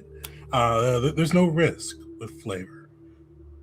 But if you guys want to do some research on that side, there's a few things, and it's going to be a hard check for your level of either religion or nature to kind of study and see what nuggets you can learn from this kind of this vast repository of primordial energy, the offspring of an elder god and the mother of monsters. The power within will let you learn a focus spell from the list I've got on that side. But not only a focus spell, you get a +1 to your pool of focus points. And the cool thing with that is you potentially get on a success, because you'll get the spell either way. Success or failure, you get the spell. But on a success, you increase your focus points maximum from 3 to 4. Oh my goodness! Oh my deal. Oh! What happens if we fail? If you fail, the heart reactivates. It won't be a fight with you guys. Granjin's just gonna peace out to the sea, and maybe he'll just stay in the sea forever, but he'll be out there. It'd be kind of fucked up if we let him go by the end of it. Of like, hey, don't go trashing any cities. Live in peace. Sorry. What? So we either like study him and then try to activate him, or we just throw his dead heart into the sea and it's never activated again. But maybe So it you're not is? trying to activate it, but if you're doing the deeper level studies, you're trying to study his magic, study how you can increase. I'm playing pros cons with the guys. You know, like Oh, what do we yeah, think yeah, here? yeah. Like like So options are A, nothing. Don't touch it. B, make a roll. And if you go with option B, you get a new focus spell. And then if you succeed, after you get the new focus spell, if you succeed on the roll, you get a 4th focus point. If you fail on the roll, Gronjin is returned to full power, or goes down into the sea and will come back later in the campaign for us to fight again later. that sounds dangerous. A focus spell? And I'm sorry, you said it's a hard check. Is it one person making this, or is it everyone making this? We have hero wants points. to focus spell. Right? We have hero. We can do So if- heroes. So maybe we could do one. If anybody fails, though, is the Anybody problem. fails, he is back. Nope. The odds that Nope. 1 out of 5 people all The succeeding. the gavel cannot be responsible for this. Can't. I'm just saying that focus spell, literally, like focus spell and increase the focus points benefits actually everybody in the party right now. You sure about that? I don't have any focus points. It's a very big deal. I mean, Oh, it'd be huge for me. I mean, but But I What? do not want to unleash Godzilla. yeah, it's I don't Godzilla want to- being unleashed. No, it's no, worse than that. It's not. It's like freaking Ghidorah, like Yeah. Destoroyah, like one of the worst ones. So let's I'm so tempted, y'all. I let's kind of study want it. it. Let's study it. Let's Calista study Maria it. is pro this because it's plants. She knows plants. Oh. It's plant based, right? So yeah, All right. fine. Well, we've got our new democracy. Your chance of success is probably pretty decent. I don't know about mine. is this covered by our clause about making contracts with powerful entities? There's no contract in this. This is just studying. It's just Studying. My vote is we throw it out at the deepest, darkest cavern we can, and maybe we study it, but then that's it. If I'm doing the math right, it's DC 33. If anybody wants to give me their modifier and run probability on it, but 33. That's actually pretty good. Mine's a plus 20. I just need to roll a little bit over 50-50. Jesus Christ. Are we raising Hey, hands? but that's or- the 2 I'm rolls. raising my hand for no. I was just saying, Oh, never like, mind. who does not want to do this? This is So a democracy Barrick, now. I can't. I simply cannot. All 5 of us are No. now part of this. This is equal. This is a democracy. It's 3-2, 2-3. I don't know, because Will and Belric are hard nosed. Callie and Callie's a Crash yes. seem like they may be on the yes. Kelly's a yes. Callie and Crash Yeah. are yes. Oh my god. So it's mysterious. Chris, run the numbers for me real quick. I have a plus 21. With the use of a hero point, what are my odds? The hero point thing actually my might make God. the math a little bit more difficult. The 2 skills are religion and nature. You guys, what do we get out of this? This Like, extra What is focus. the good and what Listen. is the bad? if Listen. we do a 4-round combat and you use a focus spell every single turn, it matters. I'm gonna leave the gavel. Listen. This is crazy, I you am guys. voting no, but I would like to know what my odds are. My Crazy. my Focus spells wait, help with my- like wait, Did, wait. like- It gets Yeah. even better. My nature is a plus 24. Oh, so So it's good Callie's odds for- pretty confident she won't be the one to unleash the kaiju. All right, Callie with a plus 24 and spending a hero point if needed, you have a 84% chance of succeeding. There you go. There you go. That's a B. Wisteria votes no. It's a no. I can't. I I'm, simply cannot be responsible for this. So in character, the way I'm thinking about it is Wisteria believes she's researched all the raw, like just knowledge and information she can figure out about this thing, and that's her kaiju lore. And any further experimentation would be trying to actually gain control or access its power, which is, might be interesting, but isn't pure research. And that's kind of where she's drawing the line. We leave just the doesn't wanna take realm the of risk. theory and into the realm of applied, and that's where it gets a little tricky with a kaiju. I think Crash is gonna sneak out in the middle of the night and do it while we're all asleep. I think Cal is the one you have to worry about. Yeah, I mean, the gavel has voted against. Well, what you do in your own time is. So, is Callie sneaking out to research the kaiju? Can it be like one? Well, like, can just one person do it, or does it? It has to be the whole group, right, to do the research. The gavels have voted, but it doesn't have to be the whole group. He said each person who does it has to roll, so you could do it individually. Oh, okay. Yeah. Oh, yes. Look, for even before any of the mechanical power boost, this is a planned creature that never dies. You think Callie's not going to study that? You know what? I'm pulling for you. I'm pulling for you. Do it. Go for it. Well, I cannot. Crash will join you. Crash will join you in the midst of the night, Oh, coming out like the Let's do what predator. we did. This works out really well The because gavels. this works with one of my trainings. Oh, sorry, I didn't post the list yet. But for the level 13 skill proficiency boost, I took my stealth from untrained to trained. So I think this is the reason why.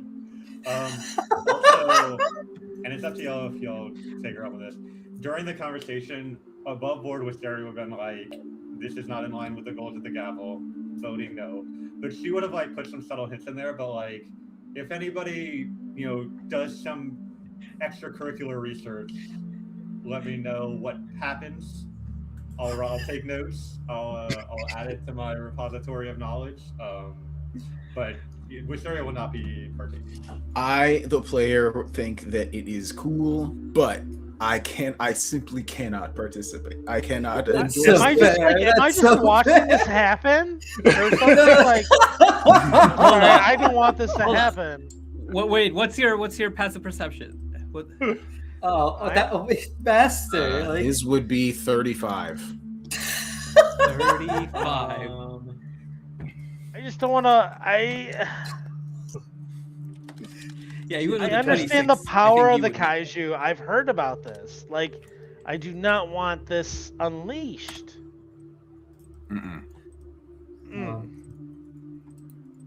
Mm-mm. So Callie, when you see that happen, Belric, Yeah, you do see this in going front of on. geek out at night You and do see it. Callie and Crash try to tiptoe, but it's on a wooden ship that's like tuk tuk tuk tuk. one made of wood, the other made of metal. yeah, trying to tiptoe. So I come up there, and the two of you are what? What do you guys like? We Lifting have the tarp up off of it. yeah.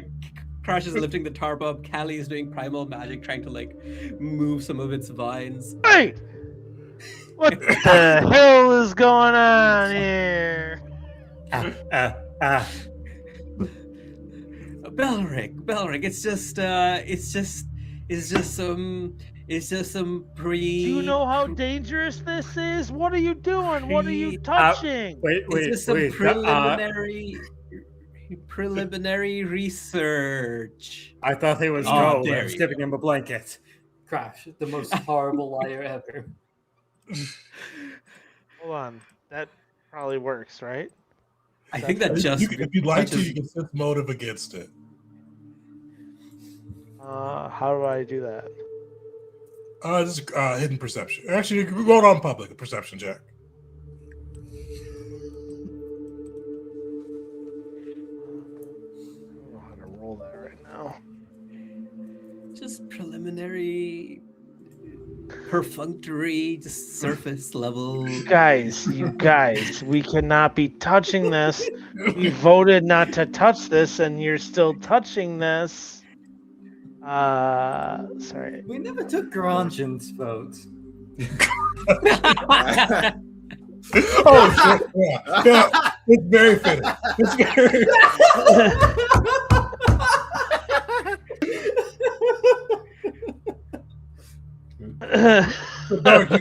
You could clearly tell Callie is like just lying through her green teeth.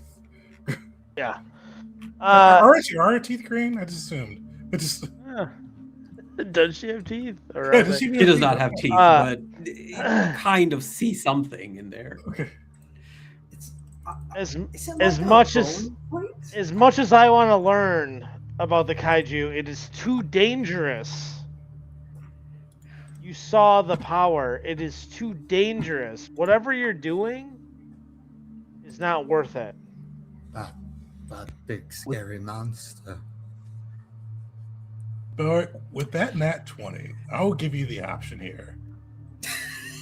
You could just like either through your own magic, some divine intervention. You guys are sailing already. You could just pop that kaiju crystalline heart off the ship. It's your choice. That's what we want to do, right? Yeah. Well, that is what the gavel's officially voted. It seems like Pop it off. Get that fucking thing off. Move. Further out. Get out of here. But if it needs to go now, it needs to go now. It's just the force of personality of an angry dwarf that makes Callie and Duran crashes reluctantly just tip it over. Crash will be looking like head fully like tilted downwards, like Yes. 90 degrees. He'll kick on like a rock that was on the ship or some scrap piece of metal. Like, dang.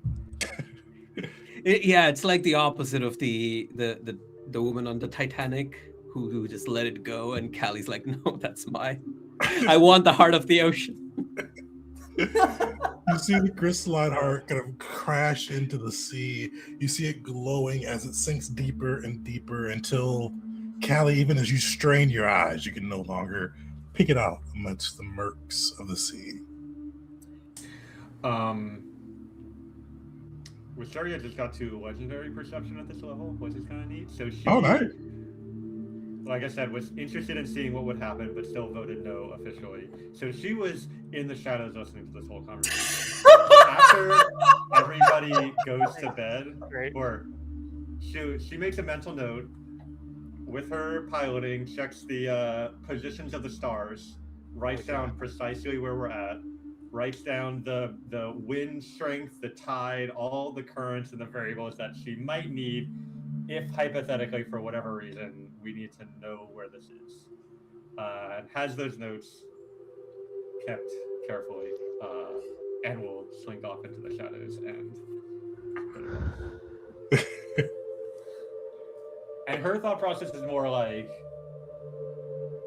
you know, if we're concerned Granjan is out and about and we need to come back and make sure it is where it is or something like that. Like, I mean, her whole idea is that information is better than non-information, even in a situation where something should be lost. Okay. And kept safe. We know what you're doing. No, my I key love- question for Wisteria is this in the regular Gavel's notes, or is this in her own secret file?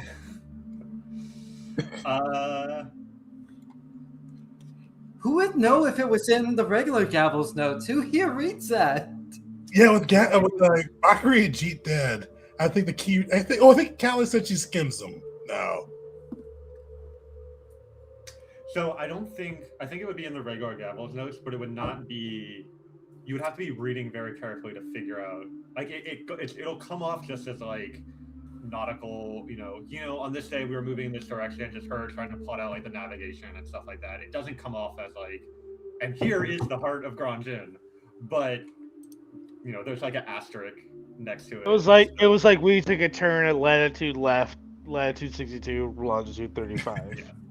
So somebody really trying Asterisk. carefully to find out more about this information and doing so by looking in Wisteria's notes, I think could figure it out, but like nobody's gonna accidentally, oh, there it is, let's go bring back a kaiju or try to get its power or whatever. So I absolutely love that entire like interaction and scene. Like all of this was so fucking hilarious. We love to see it. That was a perfect nat 20 for that one.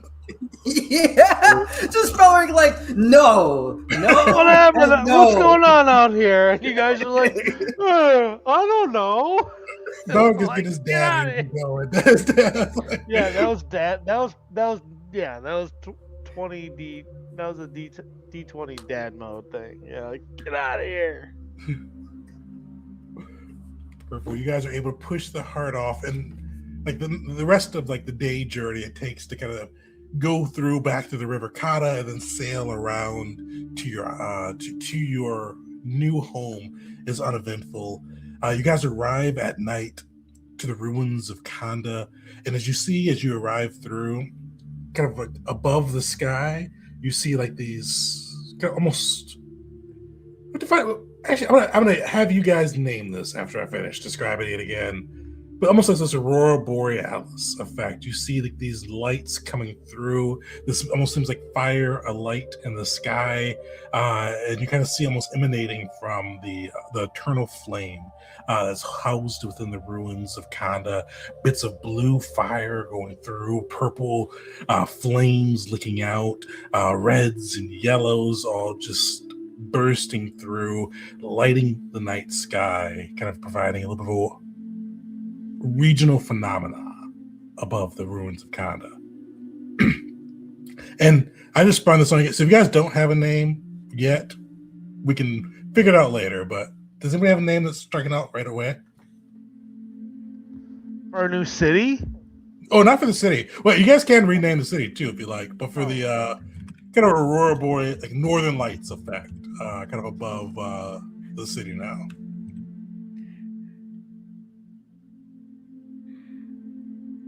I gotta look up what those words mean in real life.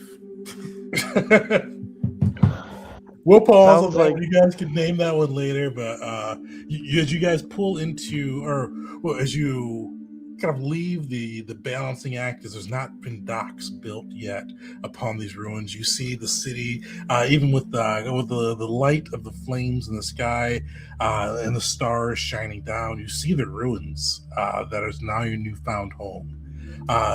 No structure taller than hip high still standing. You see broken walls, broken homes, broken cinder and cement lying, kind of just laying waste to the land. You all would know the giant. This was the first casualty of the giants' invasion. The former lords of the land refused to surrender, to cede this territory to the giants. And while the giants allowed the civilians to evacuate before, they decimated everyone and everything that remained, making it so that nothing higher than their shin, a giant shin, which is about hip high for a person, was left standing.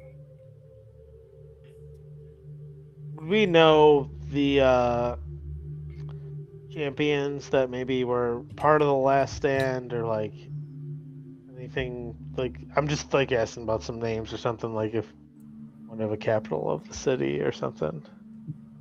Definitely, I'll put that to the party if you guys want to make up some names of the final champions. And I know you guys, like, I don't know if you've made a firm decision. I know you guys debated about renaming Kanda as well. I'll leave both in your hands on that side. Yeah, maybe we'll just think about. You if thought about any- it. very Yeah. Yeah. I think City was thrown out last time too. I think so. City? Oh, and Yeah, that sounds right. Mike Listavario posted an interesting spelling of city as well too.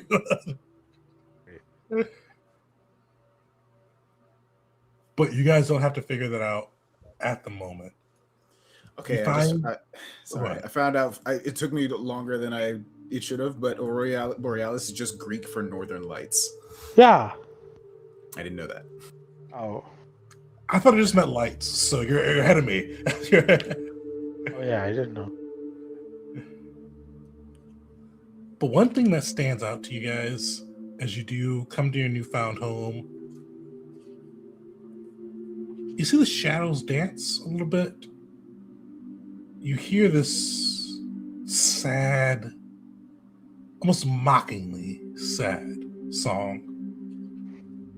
And you hear like this wailing.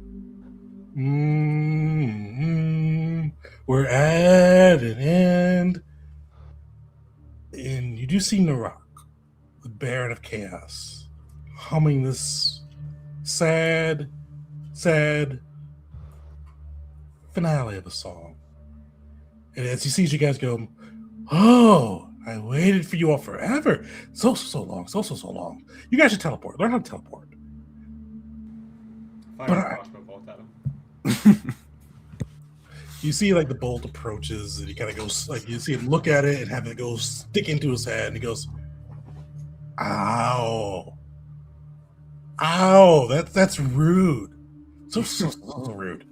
But fitting, I came to say goodbye. Goodbye.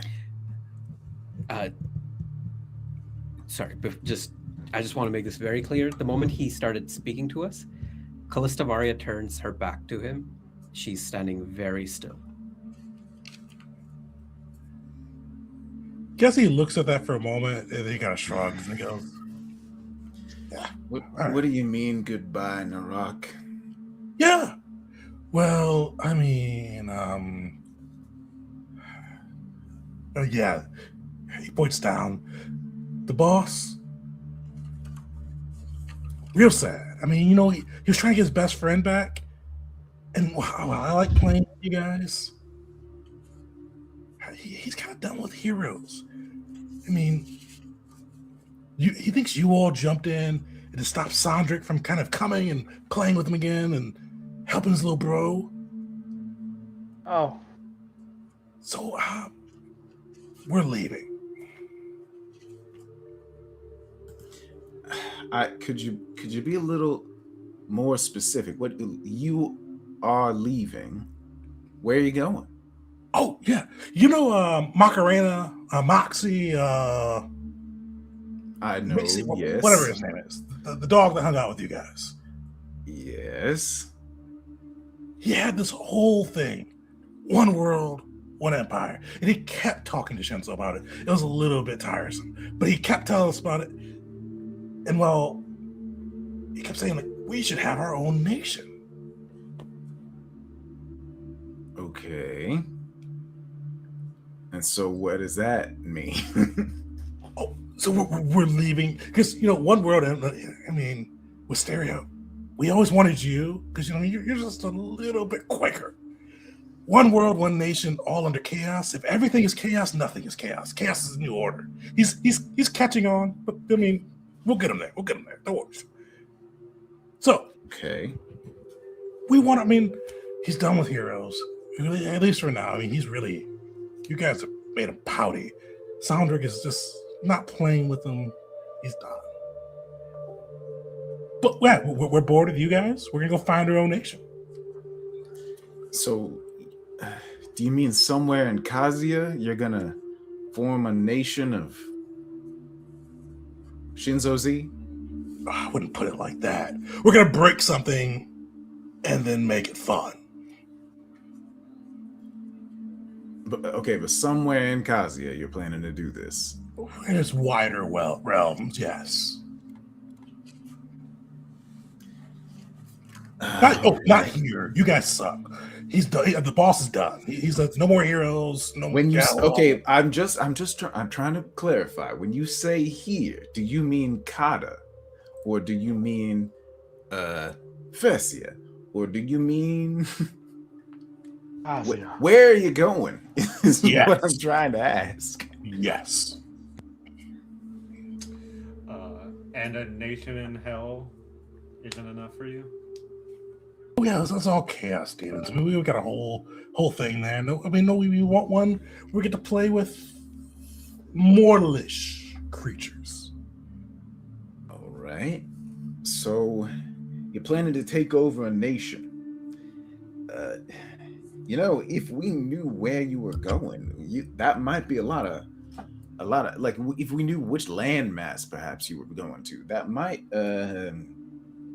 certainly a lot of people would be showing up trying to stop you, and that means a lot of competition. You know what I mean? Give me your choice of diplomacy or deception.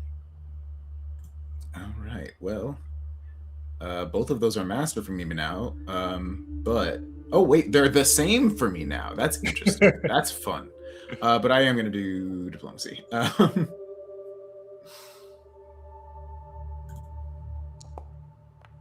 Bad. You know what? I'm using a hero point on that. Do it. Much better.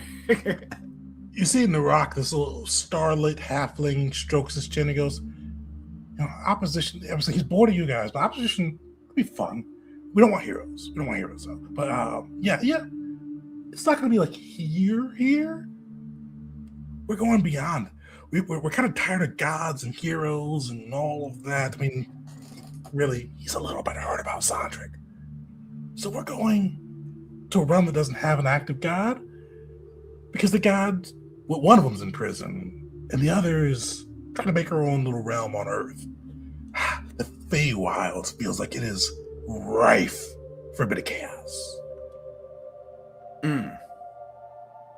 I see. Interesting. Well, you know what? I wish you the best of luck, Narak. I think you mean it.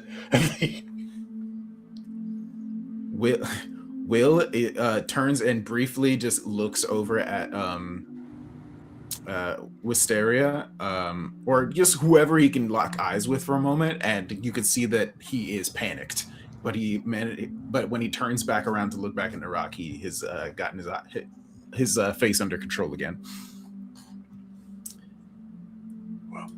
What when are you planning on leaving? What is this? Is it right now? Is this going to be the last time we see you? Oh, it's the last time, but for a while. I mean, he kind of looks at you guys all and goes, well, at least the plant will live for a long time. I'll see that plant again. You, back turn girl. See you again. But the rest of you guys, hopefully, I don't know, and you guys, such short lives. All right, so leaving. Crash actually looks insulted by that.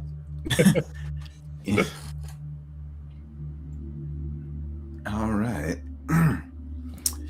Very well. But you're leaving like tonight, or?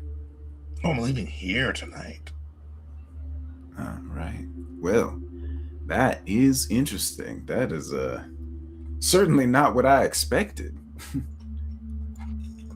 Oh, do you want me to stay? I mean, I could find some free time and hang out with you guys on the download. Well, here's the thing, Narak. You know how much we can't stand you, but what I'm saying is that I am surprised, which I thought you might like, being unpredictable and all that. I do prefer. Will, do you mind if I butt in for a second? Oh, please do, Wisteria.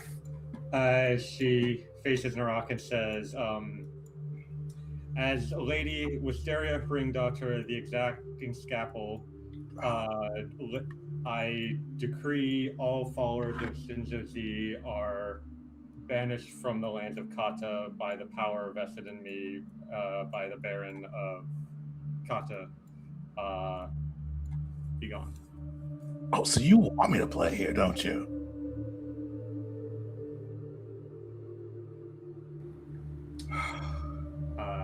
I cannot speak to someone who does not exist in these lands. Well, I guess I could split my focus if you really, really want me to. And Wisteria, that was a lot of blah, blah, blah for just saying, hey, you want to hang out? It's just a matter, Narak, of we very much don't think we would like you to stay, but it is certainly an interesting choice you've made. That's all we're saying.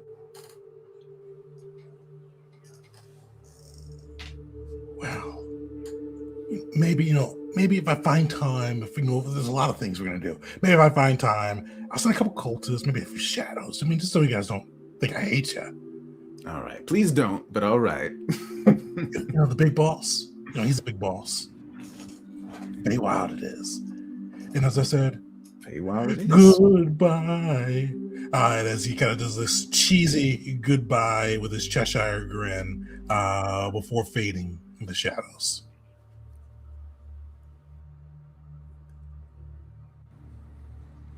Will waits like a few extra seconds because he feels like Narak would be the kind to hang around invisible for a minute just to see our reactions.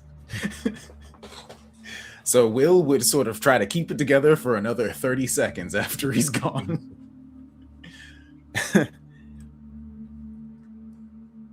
And then after just kind of like looking out, I'm sorry, what time of day was it when he appeared again? Night. Yeah, it's nighttime. I thought so. Will, after just looking at the moon for a moment, said, "All right. As much as it's as great as it is that thing is no longer hanging around in Kata, they're no longer trying to take over the world of Kazuya. We cannot just let that happen, right? We can't just let them run off to the Feywild, right?" Callista is walking away angrily, like very angry footsteps. I don't know if anyone follows, but she directly goes to Ostin, and again, angrily, she's like, "Where is that ritual?" Crash will actually speak up for this and say, "In the Feywilds, the Fey can't die. I've been tasked to try my hand at hunting some, but all those contracts have been nulled because they always escape there. If the Shadows want to fight the Fey, so be it. For them, endless fun, and who knows, maybe even the Fey will like it, but for us, we deal with the shadows of Shin so far less. The only bill I see is less chances to banish the freaks back to their own dimension." Right. It is a benefit that they are leaving Kazuya alone, certainly.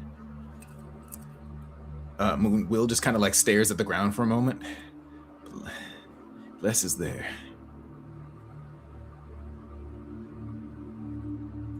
Bless is in the Feywild? Yeah, I've been reading in the news lately. The group she's with, they went to the Feywild. I have to check the paper again to get all the details. I can't quite remember all the extra stuff, but I suppose no. The Shinzo Z was already trying to take over this world, and Les was here for a while. She was fine. We were fine. Not everybody was fine, though. Yeah.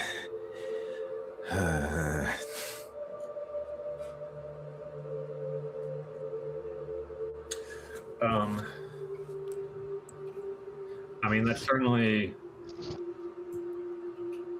helping less is something that's on our agenda.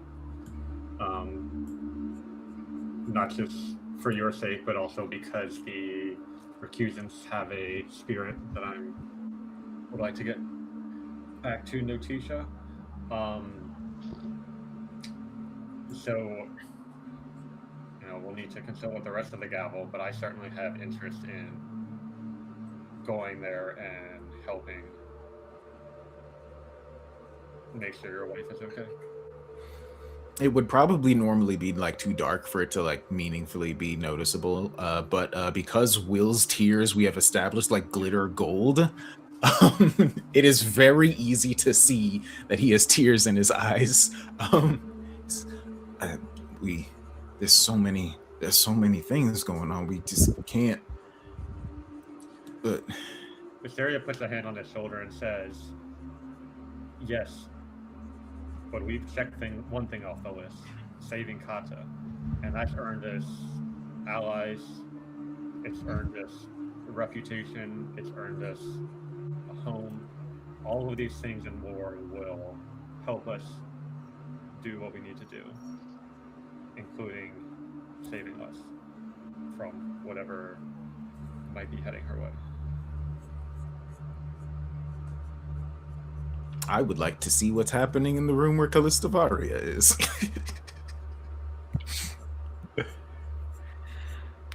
You do see Austin kind of react, and he goes, well, yeah, I was waiting till he landed, but I did find a warding ritual. It's 150 per week of gold that you'll need to pay if you'd like to keep it up and around. I can't say for certain that it'll block out deities, but it'll block out your average scrying mage and make it difficult for weaker folks to teleport within. Something is better than nothing. Sorry, I did not mean to be so brisk. Yes, 150. That is completely doable. We do not need it to be permanent. We just need it there when we make important plans. So, let's see. Tonight, as she looks up at the sky, the moon is waning. We'll hit a new moon in 4 days. I think that'll be a good night for doing a ritual of this sort. You kind of see that he looks puzzled for a moment. He goes, your magic is a little bit more primal and connected to those pieces, so if you say so, I believe you. Oh, this is... this is the first time Costaria has been drawn into a discussion about theory. The rituals always are affected by natural cycles. Do you not know this? It's more about precise planning and meticulous note-taking and making sure that your sigils are just so. And you have the strong will to bring it to bear. That is completely not true. The motion of the celestial bodies. This, by the way, is where Will comes in. He'll get one like for primal magic, but ideally arcane. Yeah, she will go into. She will keep arguing against this, but yes. But you guys are able to spend the first night in your home. You see the unnamed lights overhead, these fires dancing across the sky. Actually, I'll leave it. Do you guys, I know we're at 10. Do we want to pause here for today, pick up next session, or do we want to try to get some of the downtime pieces in? I'm down to get some downtime pieces in. I don't know about others. Sure. Personally, I'm good with getting some more in. I'm loving the session so far. I took the day off tomorrow, so Yeah, I don't have to be up early. Yeah, I might take it off too, so I'm good. Sweet. So we will continue through. So you guys are able to spend that first night within your home, or your newfound home, probably aboard the balancing act as the northern or the fiery lights burn overhead. You see eventually the sun does rise. Actually, one piece we'll get to before we dive into kind of, and actually let me explain it for the viewers too. So the next piece on this will be rebuilding. They'll have a week of downtime amidst the month of rebuilding, as they begin to kind of clear out the rubble of the former city and start to make their own touches upon their newfound city. The first month was funded by the Lord Lytosophan in kind of recognition of your deeds and services to him. The next piece is you guys will have to find some funding. And actually, I don't think we're going to get to downtime today. We're going to go through and figure out what you guys want to do next on that side. Because your lords, or not your lords, your officers have taken the Baron's suggestions seriously. And they've started looking for different opportunities that could help rebuild the nation. So we'll go into the different opportunities first, and then we'll go into downtime and a few other kind of individual pieces next session. But you do see the different officers come through, and I feel like you guys have kind of sort of a little makeshift camp outside the balancing act. And you see each of your kind of your mid-level officers, the ones recruited, handpicked by the Gavels. You see each of them come through and begin kind of outlining their potential plan to help you bring either fame or fortune to help rebuild the lands of Kanda. So the first one that goes through, you see Marcin, and Marcin's a bit extra. You see he is kind of walks in strumming his lute. And as you see that, you see magic kind of starting to pop out. You hear the symphony kind of playing behind him as he goes through, intoning kind of every word that he does. You see images starting to form in the air as he speaks. And he goes, "Well, my Gavels of Asar, I have a story to tell you about yourselves." He points to many of the members around, starting with Varnak, to many of the troops and others that have come through. You all are at your most inspiring, your most vivacious when you're put in front of a challenge. And you don't have to make too many hard decisions. You all are fantastic fighters, fantastic showmen. You are born to fight in the arena. In Mokulin, I reached out to them. You know what they said? They would love for the lords of Kanda, the Gavels of Asara, to fight in their cup. And you know, they wanted to put you in a lower tier, but I told them of your great deeds. I sung the new song of Granjin and the Gravel's triumph, and all of the triumphs that came before it. And I got you guys in to the elites of the arena tier. You all would get to fight for a hefty sum of gold. 12,000 gold if you win. On top of the extra funding that would go to help rebuild for 2 months our newfound city. And all you gotta do is be you, hit the arena floor, beat all comers, and we get paid. Wouldn't that be a good story to tell? It certainly sounds interesting, Marcin. Let us discuss it a little bit, and we'll get back to you on that. We have a lot on our hands right now, so it's not an easy decision to run off to another nation on such right now when we're needed here. But it certainly is enticing. We'll talk about it. Oh, okay.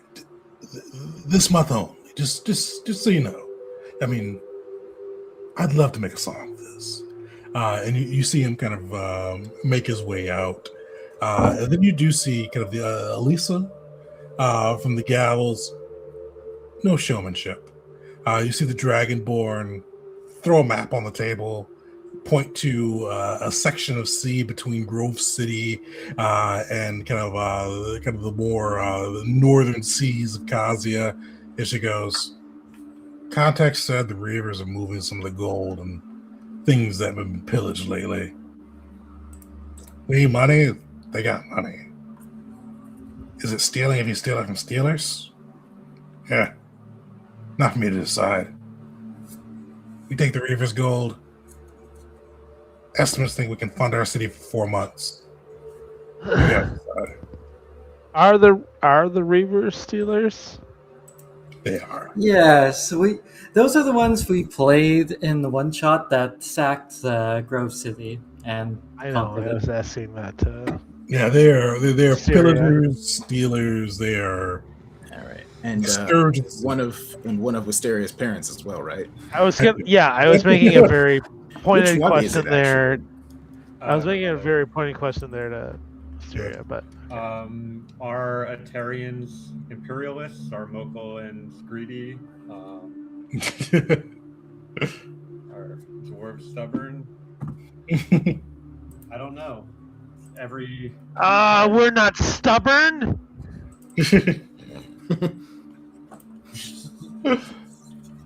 I mean, I wouldn't say there are no stubborn dwarves.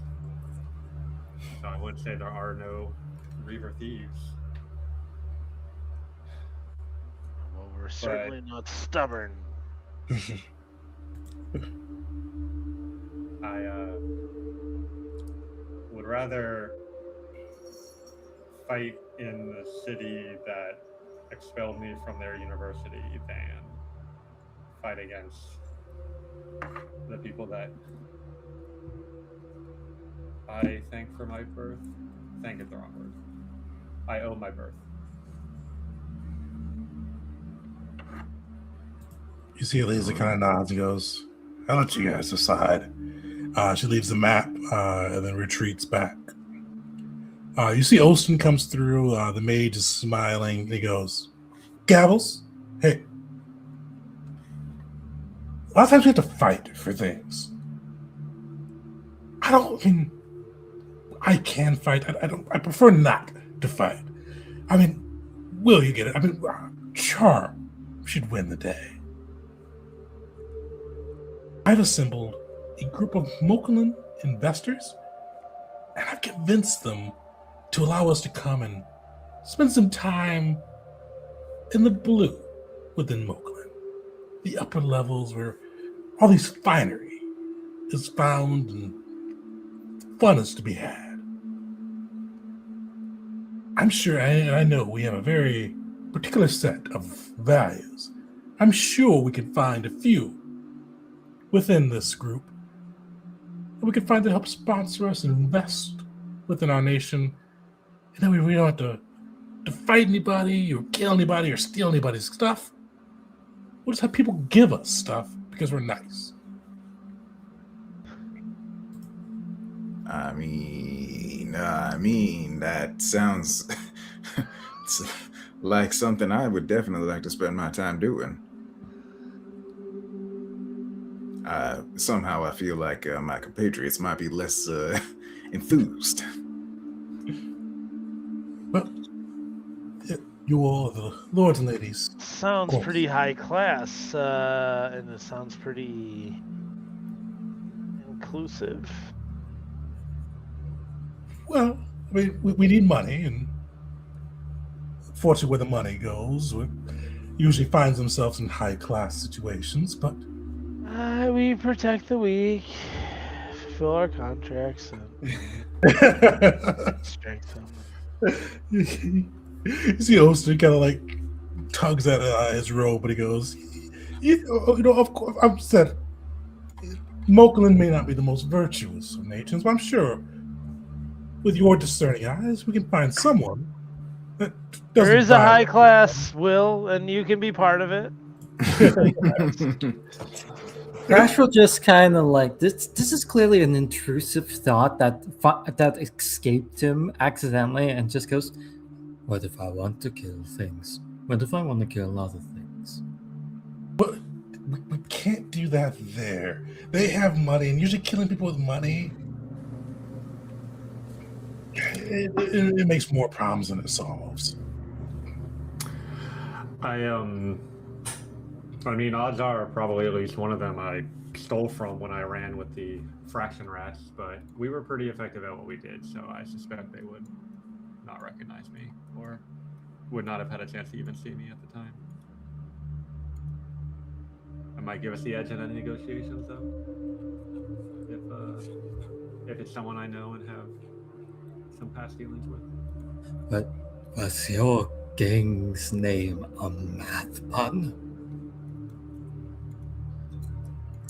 I didn't name it, but she's kind of smiling like she's proud. Wait. What was it? The fraction. I gotta hear. Yeah. All right. Thank you. You see Austin kind of back out and goes, Gavels, your decision, as always. Before making his way out, you do see the Boro come in next, and he has like plates of food as well as sketches of drawings of like things you guys have made. Like he has a sketch of some of the arrows that Belric has crafted, a sketch of the Hugo Bowl that Wisteria made based on Hugo's designs. You see out of all of these sketches, and he throws it down, he throws the food down, and he goes, okay. We're very good craftsmen. I can make food. You guys can make weapons. Calistavaria, you can conjure nature into making poultices and other things. Let's just make. I mean, there's no higher calling than to create. If we're creating food, creating poultices, creating weapons, we'll make it a sales extravaganza, selling everything that we can make. And we can that. With our newfound fame, we should hopefully be able to bring in enough funding to keep us going for a month. Just flooding the market and selling everything that we got. And whether you make something or whether you can sell something, we just go through it. That seems like a very useful way to spend our time, for sure. It's just a matter of, will we have time to focus on it? I'm not entirely sure, but we will definitely take that into consideration. Thank you for bringing this to us, Borgo. That would actually get more people into your card game. Truthfully, I would like to play against people who then keep defeating me. Marin has this terrible deck with bear in it. Constantly domineering Ra. Does damage to both of us, and since Hysteria's with us on the field, she gets to draw a card every time she takes a damage, and she has to reshuffle her deck each time. She says shuffle as she shuffles. It's terrible.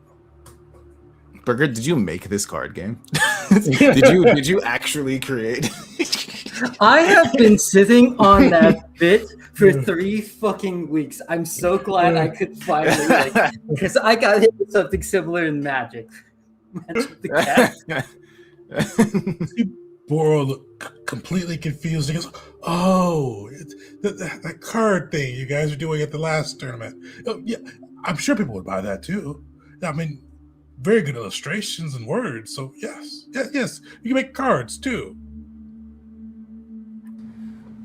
I'll point out Wisteria has not worked on the rules or mechanics or writing of that game ever since Mockery left the gavel.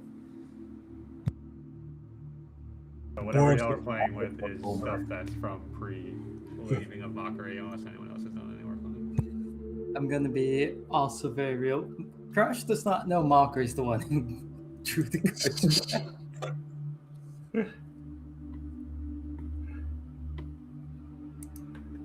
And you see Boro kind of scamper out, and then the last of the gavels comes in. You see Varnuk walks in, thumps his tail, and he goes, "Before we left, some back channels, they call it, I don't know, so we can get some payback on the Icarians. You know, the little scumbags that ferry the giants through and blockaded the island. Yeah. So, apparently, I don't know who it came from. They didn't say it was a baron, but they didn't say it wasn't a baron. But, says we should burn a few of their ships. Send a message that we didn't forget. So, I think we should. People I spoke to said they fund 2 months of our rebuilding. we burn 3 ships and sink them to the ground, or sink them to the sea. Be easy, right? We just go on, leash some lightning from your newfound blessings, jump on board, burn it down, come home, get paid. Right. Well, that certainly is an option. I don't know if you just saw Boro leave, but we definitely have a lot to consider in the upcoming few weeks. So definitely thank you for bringing this to us, Varna. We will take it into consideration. Yes. He thumps his tail and kind of moves, slithers out pretty much. Sweet. So you got 5 suggestions on here from the different officers of the Gavels.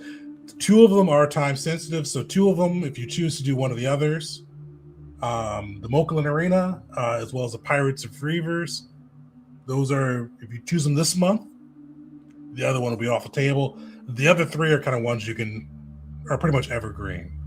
You can do them until you you can hold them off until you do them. With these, you get 1 to do each month, so you have 3 months. We kind of be spent rebuilding the right now in Ruins of Kanda, but in case you guys decide to rename it Unnamed City. With that, I'm gonna give you guys a couple minutes. Which one are you thinking of?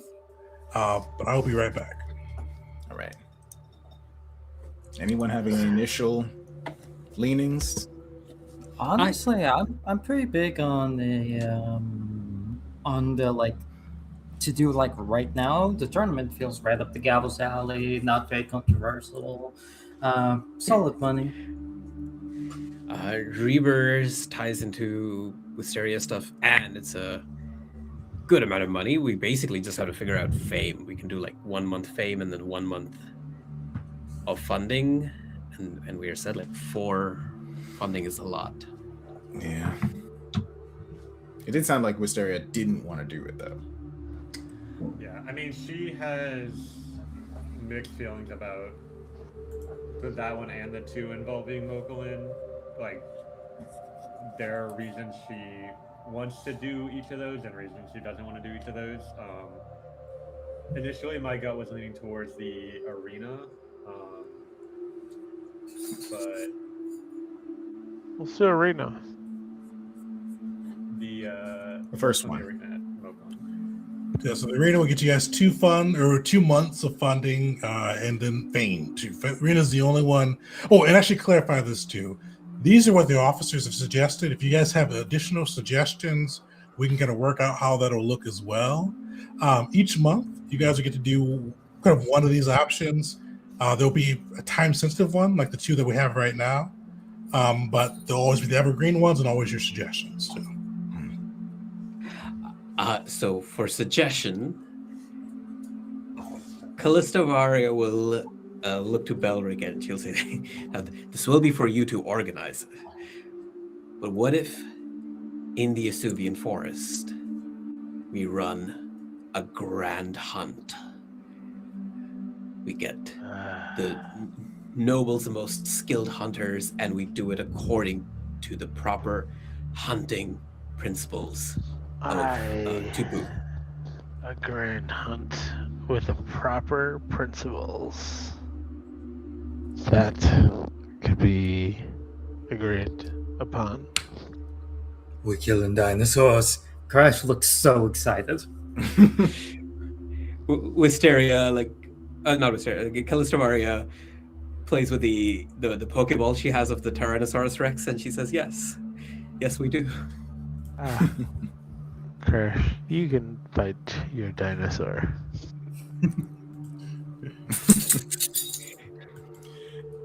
As much as I don't want it to be the answer, I do think that I do kind of feel like the arena one might be our best bet. But I'm like, we did a tournament arc already. Like, we don't need to do it again. I know, but arenas are so much fun, dude. It's so much fun. Like, And I will say for timing, you each of these remember will when probably take 1 to 2 sessions at the most. Dude, I feel like we should do it because, like, do you remember when Jeet got the dragon turtle? Like, that was so cool. Plus, I feel like Mokolan being as technologically savvy as they are, they'll all be kinds of like crazy arena traps and mechanized like Gotta things do going it, dude. on. We gotta do it. So we don't want to do the Pirates of Reavers thing.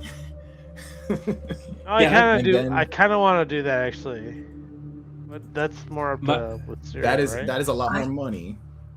My thing with that one is firstly it is going directly against the Reavers, which is connected to Hysteria. However, technically their stolen goods right now are from Grove City, a good part. And we have a pact with Grove City. So if we took that money, I just have a feeling Grove City might ask for a good chunk of it back.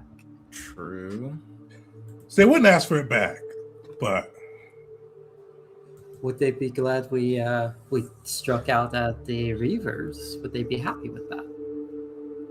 if you sold it right, maybe. we need a propagandist, you're saying. Yeah.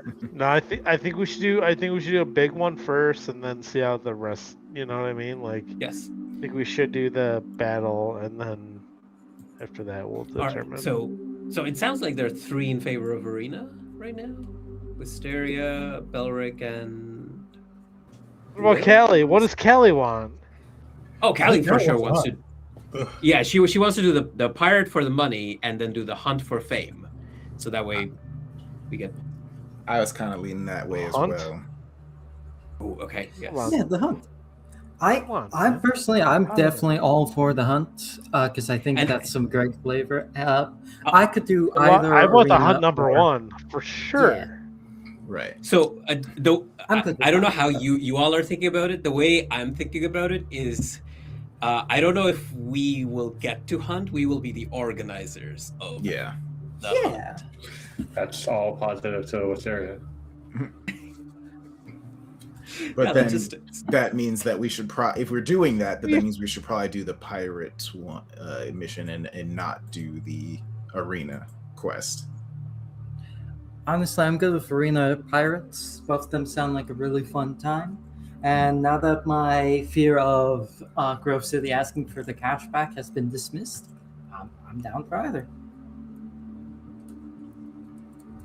So it sounds like you, let me just, because you guys are throwing a couple things around, so let me organize a little bit. Sounds like you guys want to do one of the time sensitive ones first, and then do the hunt second. Okay. That is what we're thinking. Yeah. Which one are you going for? What are the 2 time sensitive options we have? The Mokolan Arena, which you guys get to compete. Transparency on this one because I want it to be fairly quick. It'll be 2 battles.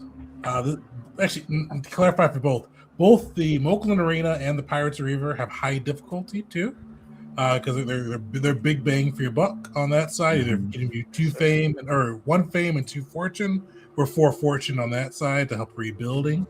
They're both going to be a little difficult, but the Mokolan Arena 2 fights. The Pirates of Reaver will be a mixture of a heist as well as combat against the Reavers. With that, it's you guys are on that kind of that fence on that side. We can definitely do the hunt for the next month. You guys gonna vote or make your cases? As much as I would like to do the medium thing, I actually don't want to do that though. The because I'm like, we don't want to start doing retribution. And, like, I don't want to do that. I don't know. I kind of want to do like I kind of want the and this is more up to. I feel like it's more up to Mysteria, but like I kind of want the fight the Reavers, or is it the Reavers of Power? Yeah. Oh, so we got 1 vote for the Reaver, Pirates of Reavers. Reavers. You know what? I'll vote Reavers. 3 Reavers. Wisteria, make your case. Out of character, I think it would be cool for her story arc for Wisteria to go up and face the Reavers. In character, I think she would. That's what I want. Very kind of matter of factly, just talking about the pros and cons of each scenario, the risks that were up against, the outcomes from each one, she would put her vote against it. Those with some more perception might notice internally she's very concerned and stressed about this situation. But she would vote no, see that she's outvoted, accept it, and You'd be the last try one to to vote figure out no. how to cope in the meantime. Sure. So- I still have So that zealous conviction spell that we talked about. God, she's That's she's cool. something else, you know. Gosh, so So annoying what- sometimes, isn't it? One thing I'll mention on that side too, just as a potential, as a thing to be aware of. You guys have a very distinctive ship, a distinctive fighting styles, and I see. there's not too many Goharans, dwarves, elves, and Aasimar, and automaton or Warforged hanging out together. So we would be, the Gavels would be declaring war on the Reavers if we do this, basically. Oh, and we're a port city. And we are a port city, yes. Mm. Right for the pickings. Oh, okay, that's actually stupid. Wait, I just Why realized. can't we- What you if guys, we we- steal a dragon turtle? What if we Oh, take more no. than this to go? What if we steal a dragon turtle? That That just would- entered my head. If we have a dragon turtle, that might change it, but that's actually kind of stupid. We have an unestablished city. We can't start wars with. Yeah, And I wouldn't say it's But- declaring but- war, but it's can not we- a friendly action. It's not a Can we do it on other persons? Like, if we could pay gold to like do it on charter a ship. chartered ships or our own ship? I think the only people who would charter as a ship is Kata, and then so that means just Kata is. Well, what if we gaining bought the some ire. bounty stuff from? Yeah, I don't know. Yeah, I mean, begrudgingly, Wisteria will bring up some factors like, technically the contract was between Kata the Baron and Grove City, but we are his subjects, and so one could interpret that as one of our edicts demanding that we fulfill our contract by acting in defense of our ally, Grove City, by going on this path. And I have a fondness for the dragon turtles, and I don't know the exact nature of their infernal allegiance, but being friends with the dragon turtle has been a childhood dream of mine. Oh wait, hold on. You are suggesting that, or like something that we could do, is instead of flying Gavel colors, we could fly Kata colors, and then do this as like on behalf of Kata, which like we could to diffuse tension away from us, but that would lead to a lot more teeth grinding from the Baron. How Would it though, actually? Because like he's made it clear he has some issues with the Reavers before. Oh yeah, okay. Yeah. he Then doesn't, maybe. or it was a Just while don't- before he first referred to Wisteria by the last name that she uses. Also, I do need to bring up Kata is in a defensive pact with Grove City, right? Like we're sworn to, kind of like Wisteria brought up. The Baron is sworn to like fight their enemies as well. That includes us, so we're just doing our job. Okay, I'm back on the Reaver's plan. Let's go meet Wisteria's mom. So going once. So are we firmly decided upon the Reavers pass side? Tegan, is it possible to steal a dragon turtle? I mean, the dragon turtles are sentient. Kidnap. Become friends with and convinced to join our fleet. Or make them my next pet.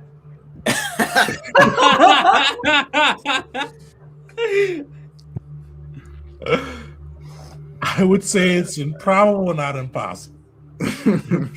That's possible. That's possible. Let's go. Hey, there's a chance. I'm scared. I'm scared. It's because it sounds like scared and scaled at the same time, so it kind of fits either way. So it sounds like all the gals in agreement. Pirates or Grievers will be kind of your quest. I mean, Wisteria voted against it. I want Wisteria to go on this mission. So, somewhere from his afterlife, Jeet is saying, use your 2 extra votes, Wisteria. You have 2 extra votes. No, we changed the voting system. Voted null and void. I bet G had a lot of extra votes too left over. And now Jeet and Wisteria, of course, had the most votes. All right, Let's do it. so next session, what we'll do is we'll get into kind of the month of rebuilding. And that first month, like, we'll get into kind of what you guys do on that side. A lot of it will be like you clearing out the rubble and kind of getting like basic things established. Oh, I didn't get into this at all, but I put in the post as well. But rebuilding a city takes time. I imagine this will be a backdrop to a good chunk of the campaign, at least, as you guys go through and try to make whatever you name the city or that used to be Kanda into kind of a metropolis. So think of it like on a good time scale too for kind of what you want to do on that side. We'll have 3 good months if you guys kind of focused on that with kind of quests like this in between to kind of bring funding or fame to help people to come to your island. But just kind of mix that in on that side. So we'll get to that. We'll get to your first week of downtime. We'll get to next session a few of the personal pieces we're getting to for the different PCs on that side as well for some different kind of changes they're going through. But the hard thing is we have got to put up June's schedule because we can't do the 28th. I'll be traveling for work for May. 21st, I think Chris is gone. Is everybody able to play June 4th? I believe so. Sweet. I don't have anything that I know of. We'll come back with June 4th. Belric, does that work for you? Yeah. Sweet.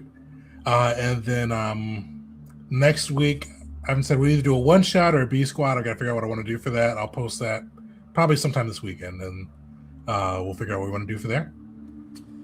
Send B Squad to fight in the lower tier in the arena. I mean, they were talking about there's like different tiers or whatever.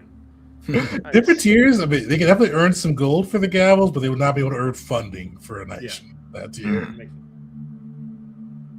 sense. But yeah, if you guys want to do an arena battle, we could definitely do that within Moklin.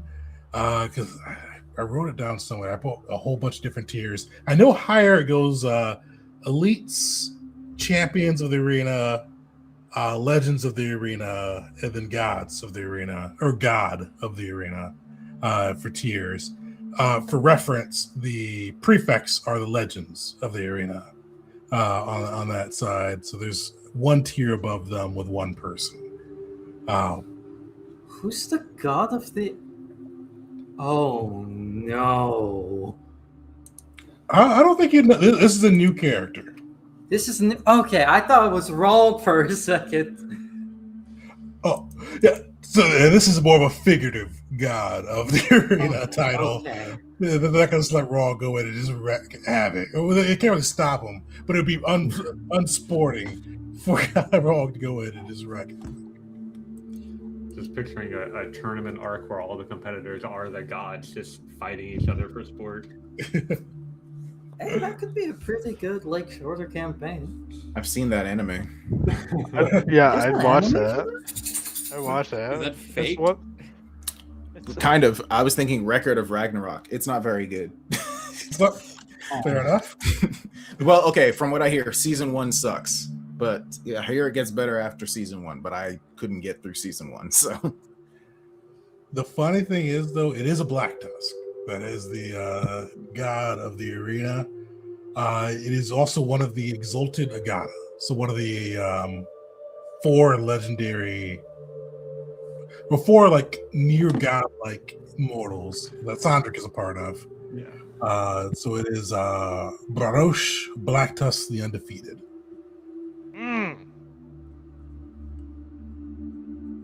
Who is, and if you guys ever do some arena stuff, you can see a little bit more about him.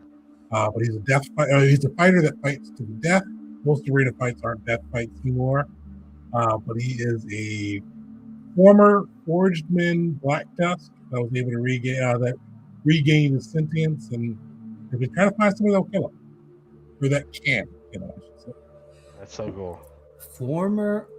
Are you telling me this guy for 1,000 years? We saved Has him, been dude. We saved him. We saved this one. Yeah. Oh no! Because like it's established, like you can buy lifespan in Mokeland if you have the right things to trade. This man has fought and won long enough to still be around. Just Karenius could buy lifespan. You guys would learn for his lore. It's pretty fairly common knowledge. Rog blessed / cursed him. Basically, he was the mightiest Black Tusk warrior outside of Rog. And basically said, "You won't die until somebody kills you. Go have fun. Go have fun." Oh my god! He's Rog's dude. Now I can't undo my vote now. It's can't already fight been him. decided. You can't fight him, dude. Whoop your ass. You can't fight him yet. I know, but build up to him. I'm just saying. It's been a while since we talked about the god, but all of them are immortals that have gotten beyond level 20, pretty much. Oh shit. Okay, we're a long ways from him. Never mind. We're good. Yeah. Sweet. So we'll pick up next session. Pirates of Reavers. We get to use some naval pirate heist type things with this one. With the third, we'll probably start it next session. But before we do that, we've got there's a lot of PC development as well as downtime pieces we'll do and start kind of rebuilding the city. So everybody make sure to join us June 3rd as we get back into it. And then next week we'll dive into. Actually, is everybody on board with the B Squad doing like a version of the arena? Yeah. Sure. All right. We'll do a B Squad with the arena. And what I'll say too is they can earn a quarter of actually we'll say half. We'll say half of funding if they are able to emerge victorious.